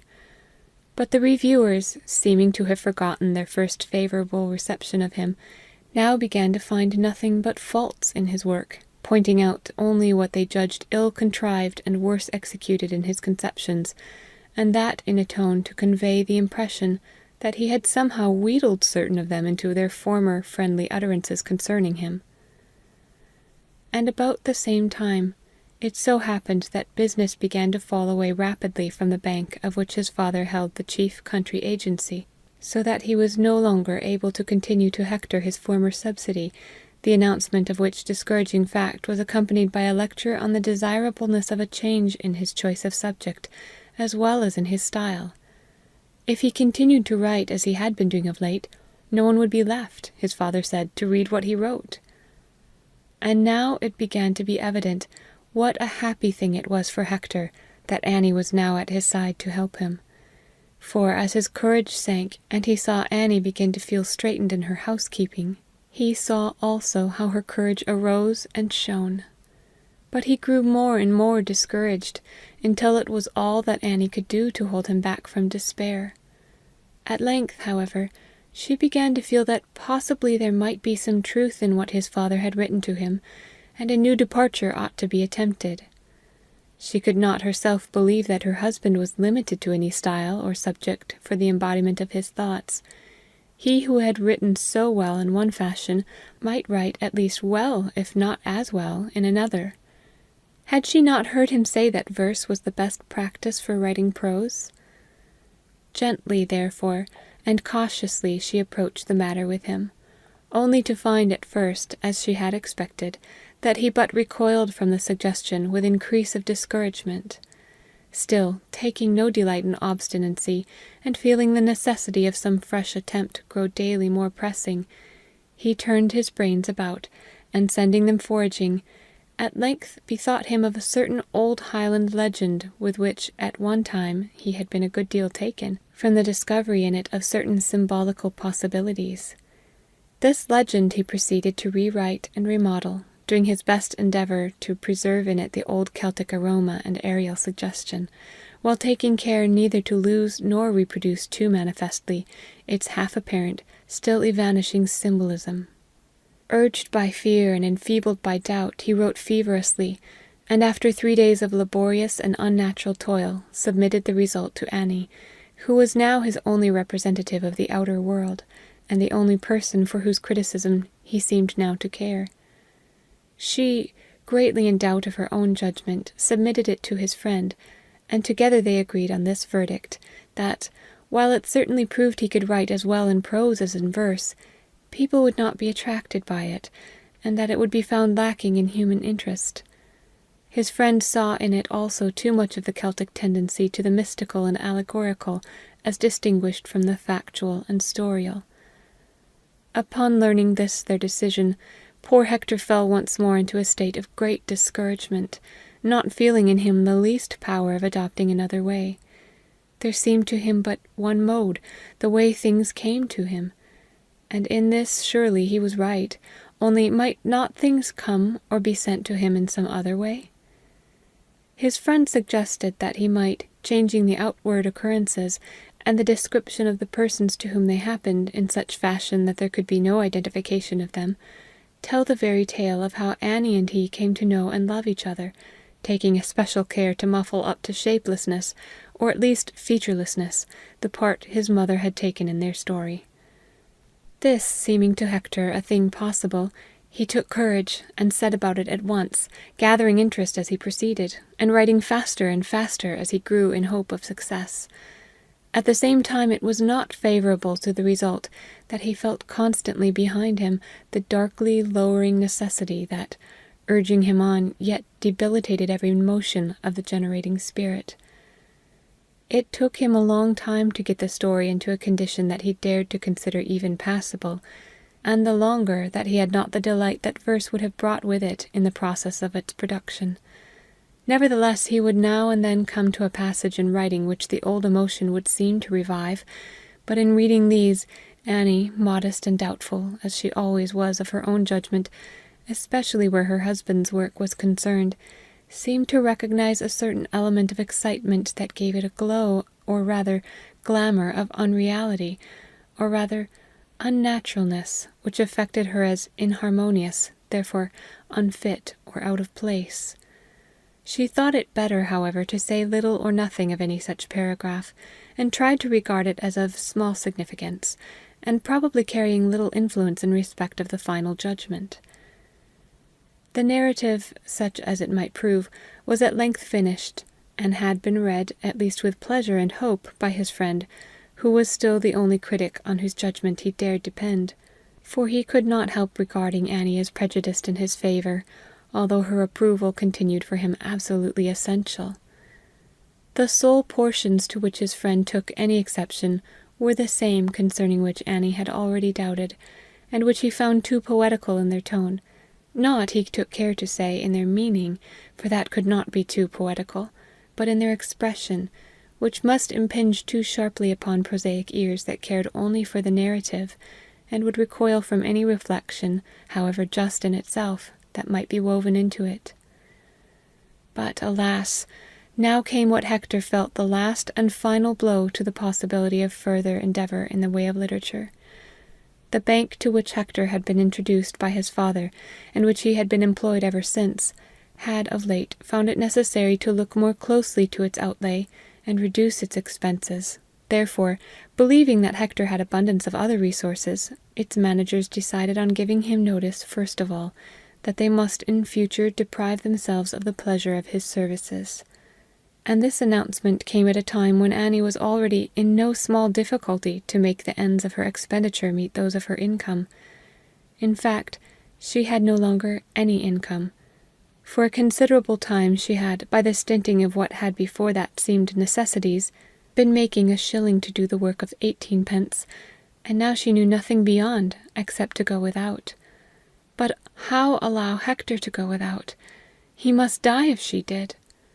Already he had begun to shrink in his clothes from lack of proper nourishment. A rumour reaching him of a certain post as librarian in the gift of an old corporation being vacant, Hector at once made application for it, but only to receive the answer that Pegasus must not be put in harness. Poor Pegasus, on a false pretense of respect, must be kept out of the shafts. His fat friends would not permit him to degrade himself earning his bread by work he could have done very well. He must rather starve. He tried for many posts, one after the other. Heavier and heavier fell upon him each following disappointment.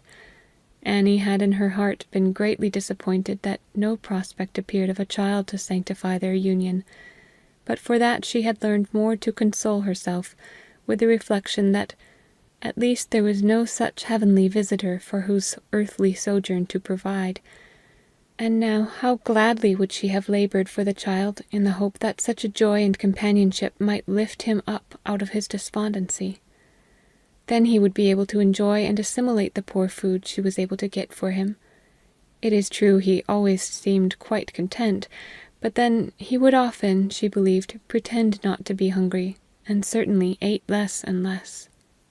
Hitherto she had fought with all her might against running in debt to the tradespeople, for, more than all else, she feared debt.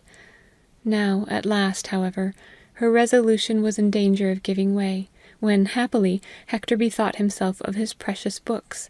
To what better use could he put them than sell them to buy food, wherein the books he had written had failed him? Parcel by parcel, in a leather strap, he carried them to the nearest second-hand bookseller, where he had so often bought. Now he wanted to sell, but unhappily he soon found that books, like many other things, are worth much less to the seller than to the buyer, and where Hector had calculated on pounds, only shillings were forthcoming.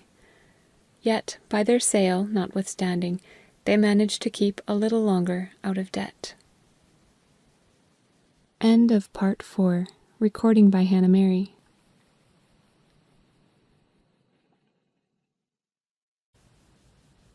And in these days Annie had at length finished her fair copy of Hector's last book, writing it out in her own lovelily legible hand, not such as ladies in general count legible, because they can easily read it themselves. She could do better than that. She could write so that others could not fail to read. For Hector had always believed that the acceptance of his first volume had been owing not a little to the fact that he had written it out most legibly, and he held that what reveals itself at once and without possibility of mistake may justly hope for a better reception than what from the first moment annoys a reader with a sense of ill-treatment. It is no wonder, he said, if such a manuscript be at once tossed aside with an imprecation. Legibility is the first, and intelligibility the only other thing rendered due by the submission of a manuscript to any publisher. Hector spent a day or two in remodeling and modifying the passages remarked upon by his wife and his friend, and then, with hope reviving in both their hearts, the manuscript was sent in, acknowledged, and the day appointed when an answer would be ready. Upon a certain dark morning, therefore, in November, having nothing else whatever to do, Hector set out in his much-worn Inverness cape to call upon his former publisher in the city, with whom of late he had had no communication. The weather was cold and damp, threatening rain, but Hector was too much of a Scotchman to care about weather, and too full of anxiety to mind either cold or wet. He had, indeed, almost always felt gloomy weather exciting rather than depressing. For one thing, it seemed, when he was indoors, to close him about with protection from uncongenial interruption, leaving the freer his inventive faculty. And now that he was abroad in it, and no inventive faculty left awake, it seemed to clothe him with congenial sympathy, for the weather was just the same inside him.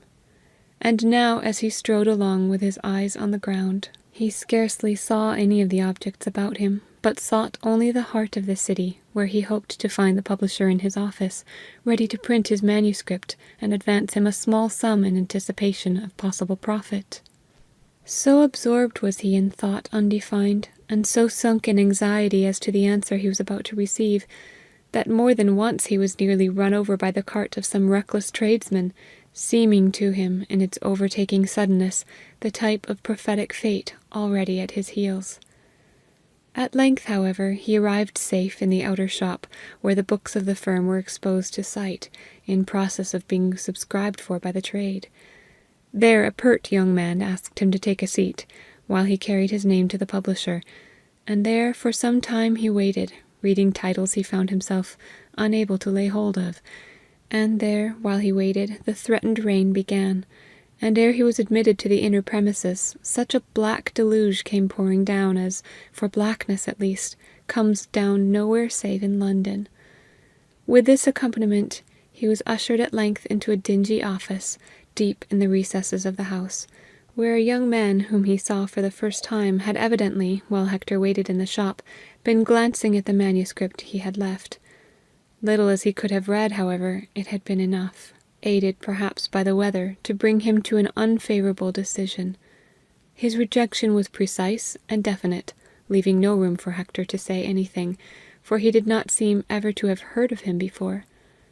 Hector rose at once, gathered up his papers from the table where they lay scattered, said good morning, and went out into the sooty rain. Not knowing whitherward to point his foot, he stopped at the corner of King William Street, close to the money shops of the old Lombards, and there stood still, in vain endeavour to realize the blow that had stunned him. There he stood, with bowed head, like an outcast beggar, watching the rain that dropped black from the rim of his saturated hat. Becoming suddenly conscious, however, that the few wayfarers glanced somewhat curiously at him as they passed, he started to walk on, not knowing whither, but trying to look as if he had a purpose somewhere inside him, whereas he had still a question to settle, whether to buy a bun, and on the strength of that walk home, or spend his few remaining pence on an omnibus, as far as it would take him for the money, and walk the rest of the way. Then, suddenly, as if out of the depths of despair, arose in him an assurance of help on the way to him, and with it a strength to look in the face the worst that could befall him. He might at least starve in patience. Therewith he drew himself up, crossed the street to the corner of the mansion house, and got into an omnibus waiting there. If only he could creep into his grave, and have done! Why should that hostelry of refuge stand always shut? Surely he was but walking in his own funeral. Were not the mourners already going about the street, before ever the silver cord was loosed, or the golden bowl broken? Might he not now at length feel at liberty to end the life he had ceased to value? But there was Annie. He would go home to her. She would comfort him. Yes, she would die with him. There was no other escape. There was no sign of coming deliverance. All was black within and around them. That was the rain on the gravestones. He was in a hearse on his way to the churchyard. There the mourners were already gathered. They were before him, waiting his arrival. No, he would go home to Annie. He would not be a coward soldier. He would not kill himself to escape the enemy. He would stand up to the evil one and take his blows without flinching. He and his Annie would take them together and fight to the last. Then, if they must die, it was well, and would be better. But alas! What if the obligation of a live soul went farther than this life? What if a man was bound, by the fact that he lived, to live on, and do everything possible to keep life alive in him? There his heart sank, and the depths of the sea covered it. Did God require of him that, sooner than die, he should beg the food to keep him alive? Would he be guilty of forsaking his post if he but refused to ask, and waited for death? Was he bound to beg?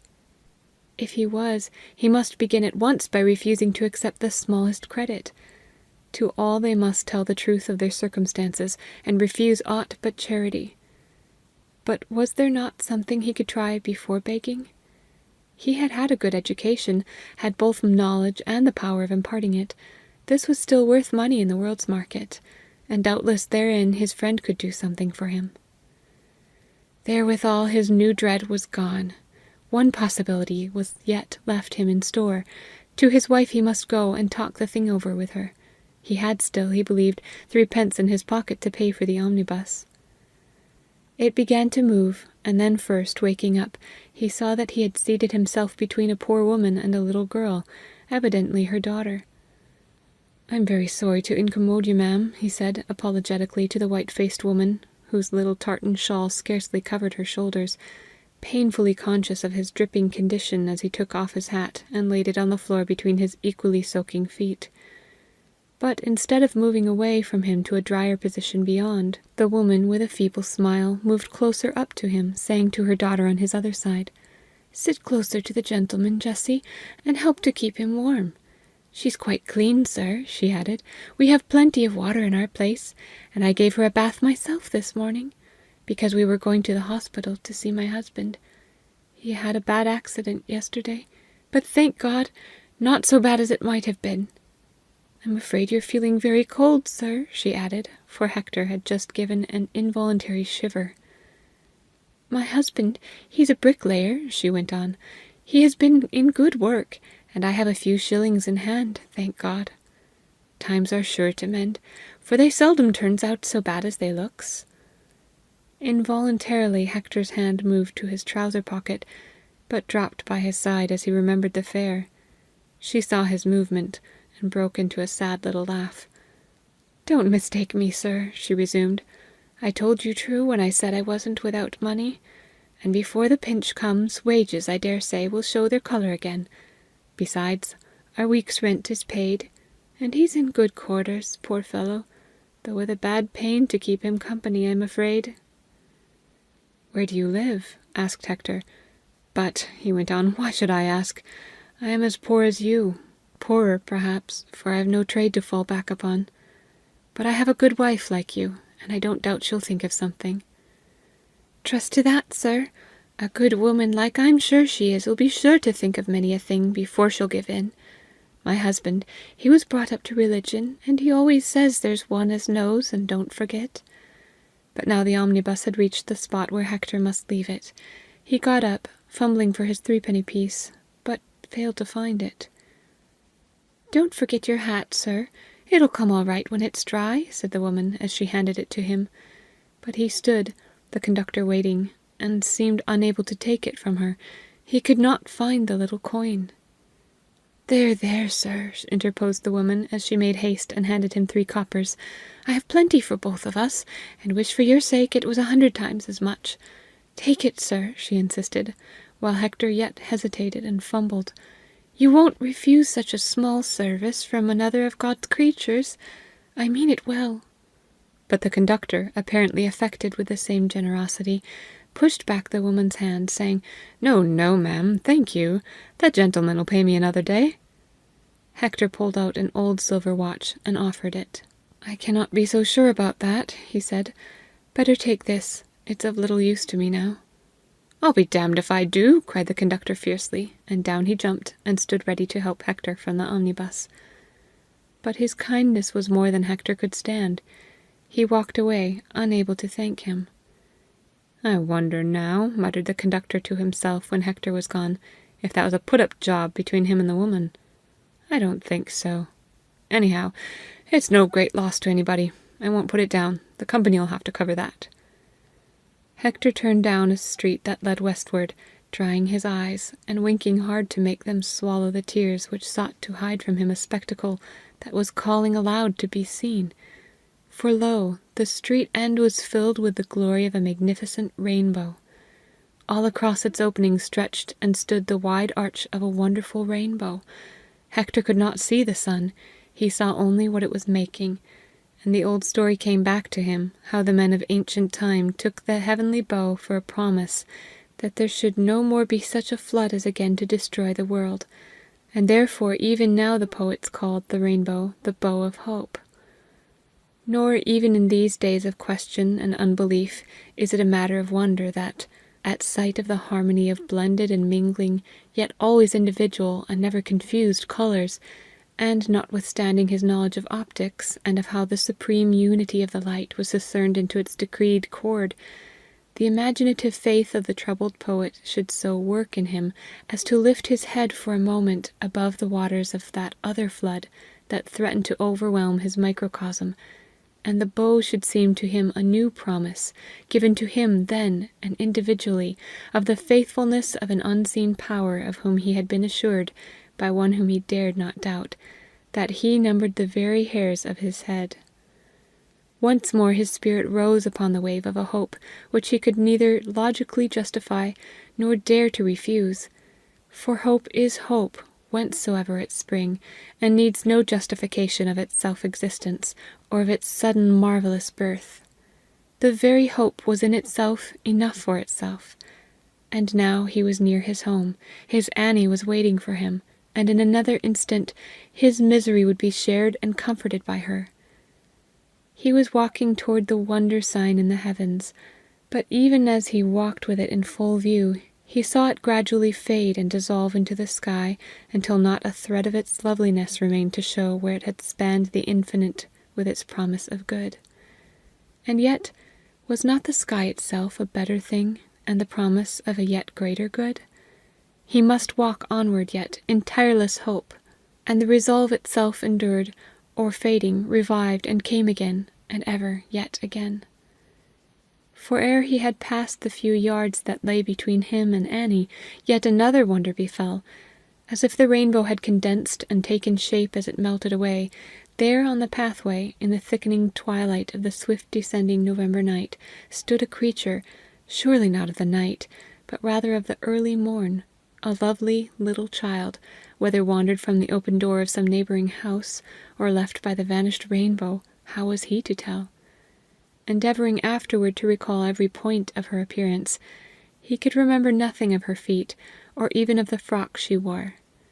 Only her face remained to him, with its cerulean eyes, the eyes of Annie, looking up from under the cloud of her dark hair, which also was Annie's. She looked then, as she stood, in his memory of her, as if she were saying, "I trust in you. Will you not trust in him who made the rainbow?" For a moment he seemed to stand regarding her, but even while he looked, he must have forgotten that she was there before him, for when again he knew that he saw her, though he did not seem ever to have looked away from her, she had changed in the gathering darkness to the phantom of a daisy, which still gazed up in his face trustingly, and indeed went with him to his own door, seeming all the time to say, "It was no child, it was me you saw, and nothing but me. Only I saw the sun, I mean the man that was making the rainbow." And never more could he in his mind separate the child, whom I cannot but think he had verily seen, from the daisy, which certainly he had not seen, except in the atmosphere of his troubled and confused soul. It may help my reader to understand its confusion, if I recall to him the fact that Hector had that day eaten nothing. Nor must my wife reader think hardly of Annie for having let him leave the house without any food, for he had stolen softly away, and closed the door as softly behind him, thinking how merrily they would eat together when he came back with his good news. And now he was bringing nothing to her but the story of a poor woman and her child who had warmed him, and of an omnibus conductor who had trusted him for his fare, and of a rainbow and a child and a daisy. End of Part 5. Recording by Hannah Mary.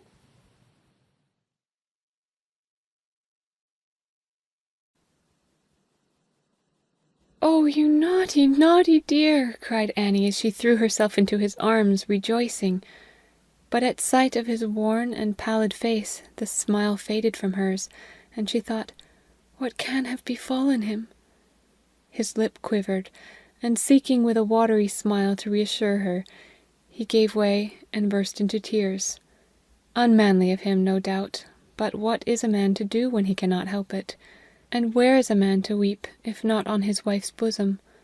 Call this behaviour un-English, if you will, for indeed Hector was in many ways other than English, and, I protest, English ways are not all human.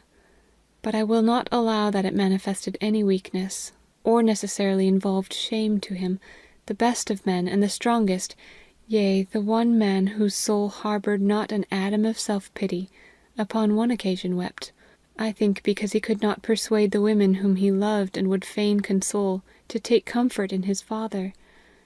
Annie, for one reverent moment, turned her head aside, then threw her arms about him, and hid her glowing face on his bosom. "There's only me in the house, dear," she said, and led the way to their room. When they reached it, she closed the door and turned to him. "So they won't take your story," she said, assuming the fact, with a sad, sunny smile. "They refused it absolutely. Well, never mind. I shall go out charing tomorrow. You have no notion how strong I am. It is well for you I have never wanted to beat you. Seriously, I believe I am much stronger than you have the least notion of. There, feel that arm. I should let you feel it another way, only I'm afraid of hurting you." She had turned up the sleeve of her dress and uncovered a grandly developed arm, white as milk, and blossoming in a large, splendidly formed hand.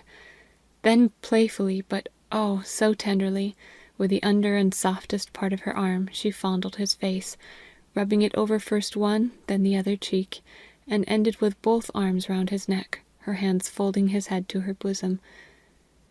"Wife, wife," faltered Hector, with difficulty controlling himself. "My strong, beautiful wife. To think of your marrying me for this!" "Hector," answered Annie, drawing herself back with dignity, "do you dare to pity me?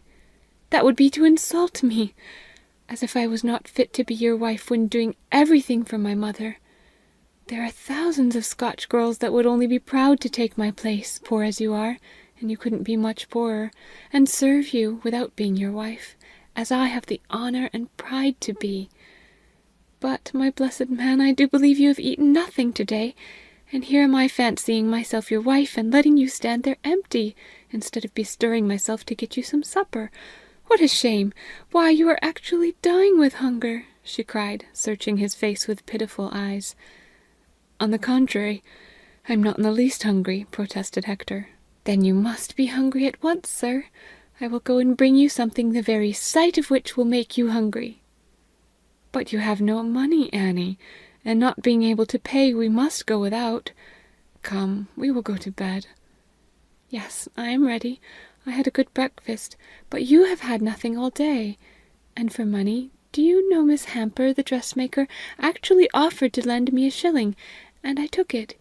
Here it is. You see, I was so sure you would bring money home that I thought we might run that much further into debt. So I bought you 2 fresh eggs and such a lovely little white loaf. Besides, I have just thought of something else we could get a little money for. That dainty chemise my mother made for me with her own hands when we were going to be married. I will take it to the pawnbroker tomorrow." "I was never in a pawn shop, Annie. I don't think I should know how to set about it." "You!" cried Annie, with a touch of scorn. "Do you think I would trust a man with it? No, that's woman's work. Why, you would let the fellow offer you half it was worth, and you would take it too. I shall show it to Mrs. Whitmore. She will know what I ought to get for it. She's had to do the thing herself too often, poor thing." "It would be tearing my heart out." "What, to part with my pretty chemise? Hector, dear, you must not be foolish. What does it matter, so long as we are not cheating anybody? The pawn shop is a most honorable and useful institution. No one is the worse for it, and many a one the better. Even the tradespeople will be a trifle the better. I shall be quite proud to know that I have a pawn ticket in my pocket to fall back upon. Oh, there's that old silk dress your mother sent me. I do believe that would bring more. It is in good condition, and looks quite respectable. If Eve had got into a scrape like ours, she would have been helpless, poor thing, not having anything to put away. That is the right word, I believe. There is really nothing disgraceful about it. Come now, dear, and eat your eggs. I'm afraid you must do without butter. I always preferred a piece of dry bread with an egg. You get the true taste of the egg so much better. One day or another we must part with everything. It is sure to come. Sooner or later, what does that matter? The readiness is all, as Hamlet says. Death, or the pawn shop, signifies nothing. Since no man hath aught of what he leaves, what is it to leave betimes? We do but forestall the grave for one brief hour with the pawn shop. You deserve to have married Epictetus, Annie, you brave woman, instead of Xanthippe. I prefer you, Hector. But what might you have said if he had asked you, and you had heard me bemoaning the pawn shop? Ah, then indeed! But in the meantime we will go to bed and wait there for tomorrow. Is it not a lovely thing to know that God is thinking about you? He will bring us to our desired haven, Hector, dearest." So, in their sadness, they laid them down, Annie opened her arms and took Hector to her bosom. There he sighed himself to sleep, and God put his arms about them both, and kept them asleep until the morning. And in this love, more than in bed, I rest. Annie was the first to spring up and begin to dress herself, pondering in her mind as she did so, whether to go first to the pawnbroker's or to the baker, to ask him to recommend her as a charwoman. She would tell him just the truth, that she must in future work for her daily bread. Then Hector rose and dressed himself. "Oh, Annie," he said as he did so, "is it gone, that awful misery of last night in the omnibus? It seemed, as I jolted along, as if God had forgotten one of the creatures he had made, and that one was me. Or worse, that he thought of me and would not move to help me. And why do I feel now as if he had help for me somewhere near waiting for me? I think I will go and see a man who lives somewhere close by, and find out if he is the same I used to know at St. Andrew's. If he be the same, he may know of something I could try for." "Do," replied Annie. "I will go with you, and on the way call at the grocer's. I think he will be the best to ask if he knows of any family that wants a charwoman or could give me any sort of work. There's more than one kind of thing I could turn my hand to, needlework for instance. I could make a child's frock as well, I believe, as a second-rate dressmaker. Can you tell me who was the first tailor, Hector? It was God himself. He made coats of skins for Adam and his wife." "Quite right, dear. You may as well try your hand, and I know you have done many a time already. And if I can get hold of ever so young a pupil, I shall be glad even to teach him his letters. We must try anything and everything. We are long past being fastidious, I hope." He turned and went on with his toilette. "Oh, Hector!" said Annie suddenly, and walked to the mantelpiece. "I am so sorry. Here is a letter that came for you yesterday. I did not care to open it, though you have often told me to open any letters I pleased. The fact is, I forgot all about it, I believe, because I was so unhappy at your going away without breakfast. Or perhaps it was that I was frightened at its black border. I really can't tell now why I did not open it." With little interest and less hope, Hector took the letter, black bordered and black sealed, opened it, and glanced carelessly at the signature, while Annie stood looking at him in the hope merely that he would find in it no fresh trouble, some forgotten bill perhaps. She saw his face change, and his eyes grow fixed. A moment more, and the letter dropped in the fender. He stood an instant, then fell on his knees and threw up his hands. "What is it, darling?" she cried, beginning to tremble. "Only 500 pounds, he answered, and burst into an hysterical laugh. "Impossible!" cried Annie. "Who can have played us such a cruel trick?" said Hector feebly. "It's no trick, Hector!" exclaimed Annie. "There's nobody would have the heart to do it. Let me see the letter." She almost caught it from his hands as he picked it from the fender and looked at the signature. "Hale and Hale," she read. "I never heard of them." "No, nor anyone else, I dare say," answered Hector. "Let us see the address at the top," said Annie. "There it is, Philpot Lane." "Where is that? I don't believe there is such a place." "Oh, yes, there is. I've seen it. Somewhere in the city, I believe. But let us read the letter. I saw only the figures. I confess I was foolish enough at first to fancy somebody had sent us 500 pounds. "And why not?" cried Annie. "I'm sure there's no one more in want of it." "And that's just why not," answered Hector. "Did you ever know a rich man leave his money to a poor relation? Oh, I hope it does not mean that my father is gone. He may have left us a trifle, only he could not have had so much to leave anybody. I know he loved you, Annie." In the meantime, Annie had been doing the one sensible thing, reading the letter, and now she stood pondering it. "I have it, Hector. He always uses good people to do his kindnesses. Don't you remember me telling you about the little old lady in Graham's shop the time your book came out?" "Yes, Annie, I wasn't likely to forget that. It was my love for you that made me able to write the poem. Ah, but how soon was the 20 pounds I got for it spent, though I thought it riches then." "So it was, and so it is," cried Annie, half laughing, but crying outright. "It's just that same little old lady." She was so delighted with the book, and with you for writing it, that she put you down at once in her will for £500, believing it would help people to trust in God. And here I was, distrusting so much that I was nearly ready to kill myself. Only I thought it would be such a terrible shock to you, my precious. It would have been to tell God to his face that I knew he would not help me. I am sure now that he is never forgetting, though he seems to have forgotten. There was that letter lying in the dark through all the hours of the long night, while we slept in the weariness of sorrow and fear, not knowing what the light was bringing us. God is good. Let us go and see these people and make sure, said Annie. Hale and Hardy, do they call themselves? But I am going with you myself this time. I am not going to have such another day as I had yesterday, waiting for you till the sun was down, and all was dark, you bad man, and fancying all manner of terrible things. I wonder if... Well, what do you wonder, Annie? Only whether, if now we were to find out it was indeed all a mistake, I should yet be able to hope on through all the rest. I doubt it. I doubt it. Oh, Hector, you have taught me everything. More, it seems, than I have myself learned. Your mother had already taught you far more than I ever had to give you. But it is much too early yet, I fear, to call in the city, said Annie. Don't you think we should have time first to find out whether the gentleman we were thinking of inquiring after today be your old college friend or not? And I will call at the grocer's, and tell him we hope to settle his bill in a few days. Then you can come to me, and I will go to you, and we shall meet somewhere between. They did as Annie proposed, and before they met, Hector had found his friend, and been heartily received both by him and by his young wife.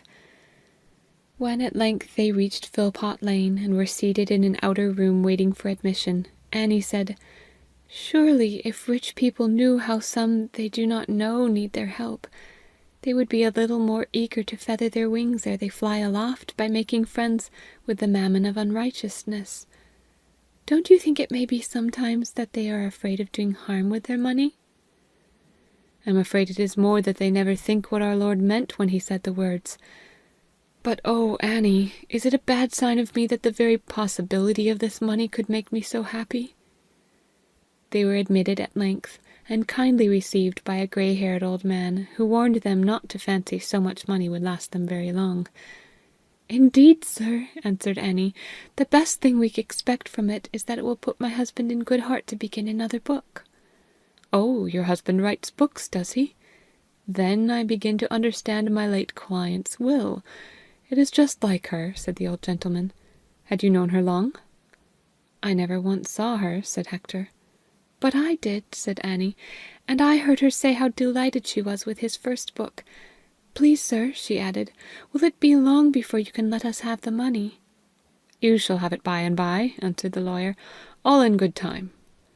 And now first they learned that not a penny of the money would they receive before the end of a 12-month. Well, that will give us plenty of time to die first, thought Hector, which I am sure the kind lady did not intend when she left us the money. Another thing they learned was that even then they would not receive the whole of the money left them, for seeing they could claim no relation to the legator, 10% must be deducted from their legacy. If they came to him in a year from the date of her death, he told them he would have much pleasure in handing them the sum of £450. So they left the office, not very exultant, for they were both rather hungry, and had to go at once in search of work, with but a poor chance of borrowing upon it. Nevertheless, Hector broke the silence by saying, I declare, Annie, I feel so light and free already that I could invent anything, even a fairy tale, and I feel as if it would be a lovely one. I hope you have a penny left to buy a new bottle of ink. The ink at home is so thick it takes 3 strokes to 1 mark. Yes, dear, I have a penny. I have 2, indeed, just 2 pence left. We shall buy a bottle of ink with one, and shall it be a bun with the other? I think 1 penny bun will divide better than 2 halfpenny ones. Very well. Only mind, I'm to divide it. But do you know, I've been thinking, said Hector, whether we might not take a holiday on the strength of our expectations, for we shall have so long to wait for the money that I think we may truly say we have great expectations." "I think we should do better," answered Annie, "to go back to your old friend, Mr. Gillespie, and tell him our good fortune, and see whether he can suggest anything for us to do in the meantime." Hector agreed, and together they sought the terrace where Mr. and Mrs. Gillespie lived, who were much interested in their story, and then first they learned that the lady was at least well off enough to be able to help them, and when they left she would have Annie take with her a dozen of her handkerchiefs to embroider with her initials and crest. But Annie begged to be allowed to take only one, that Mrs. Gillespie might first see how she liked her work.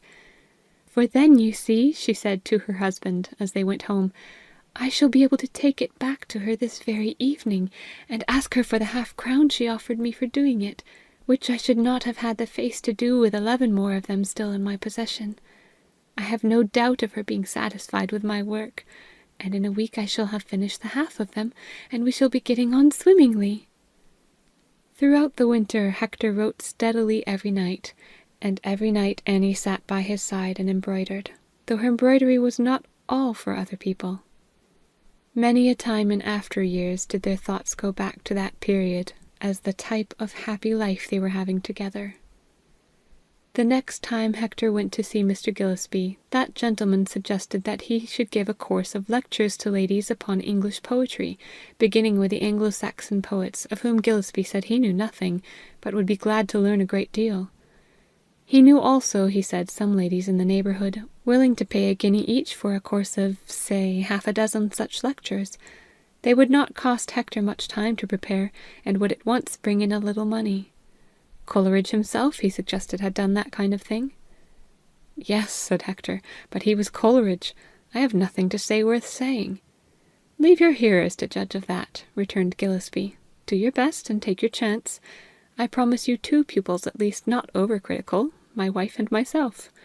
It is amazing how little those even who imagine they love it know about English poetry." "But where should I find a room?" Hector still objected. "Would not this drawing-room do?" asked his friend. "Splendidly," said Hector, "but what would Mrs. Gillespie say to it?" "She and I are generally of one mind, about people at least." "Then I will go home at once and set about finding what to say." "And I will go out at once and begin hunting you up an audience."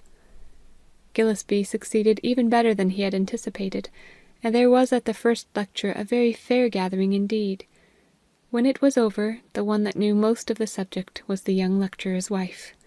The first course was followed by 2 more, the third at the request of almost all of his hearers. And the result was that, before the legacy fell due, Annie had paid all their debts, and had not contracted a single new one. But when the happy day dawned, Annie was not able to go with her husband to receive the money. Neither did Hector wish that she had been able, for he was glad to go alone. By her side lay a lovely woman-child peacefully asleep. Hector declared her the very image of the child the rainbow left behind as it vanished. One day, when the mother was a little stronger, she called Hector to her bedside, and playfully claimed the right to be the child's godmother, and to give it her name. "Who else could have so good a right?" answered Hector, yet he wondered just a little that Annie should want the child named after herself, and not after her mother. But when the time for the child's baptism came, Annie, who would hold the little one herself, whispered in the ear of the clergyman, "The child's name is Iris." I have told my little story, but perhaps my readers will have patience with me while I add just one little inch to the tale of the mouse my mountain has borne. Hector's next book, although never so popular as in any outward sense to be called a success, yet was not quite a failure even in regard to the money it brought him, and even at the present day has not ceased to bring in something. Doubtless it has faults, not a few, but happily the man who knows them best is he who wrote it, and he has never had to repent that he did write it. And now he has an audience on which he can depend to welcome whatever he writes. That he has enemies as well goes without saying, but they are rather scorners than revilers, and they have not yet caused him to retaliate once by criticizing any work of theirs. Neither, I believe, has he ever failed to recognize what of genuine and good work most of them have produced. One of the best results to himself of his constant endeavor to avoid jealousy is that he is still able to write verse, and continues to take more pleasure in it than in telling his tales, and still his own test of the success of any of his books is the degree to which he enjoyed it himself while writing it. His legacy has long been spent, and he has often been in straits since, but he has always gathered good from those straits, and has never again felt as if slow walls were closing in upon him to crush him, and he has hopes, by God's help, and with Annie's, of getting through at last, without ever having dishonoured his high calling. The last time I saw him, he introduced his wife to me, having just been telling me his and her story, with the rather enigmatical words, "This is my wife. You cannot see her very well, for like Hamlet, I wear her in my heart's core, aye, in my heart of hearts." End of Part 6. Recording by Hannah Mary. End of Far Above Rubies by George MacDonald.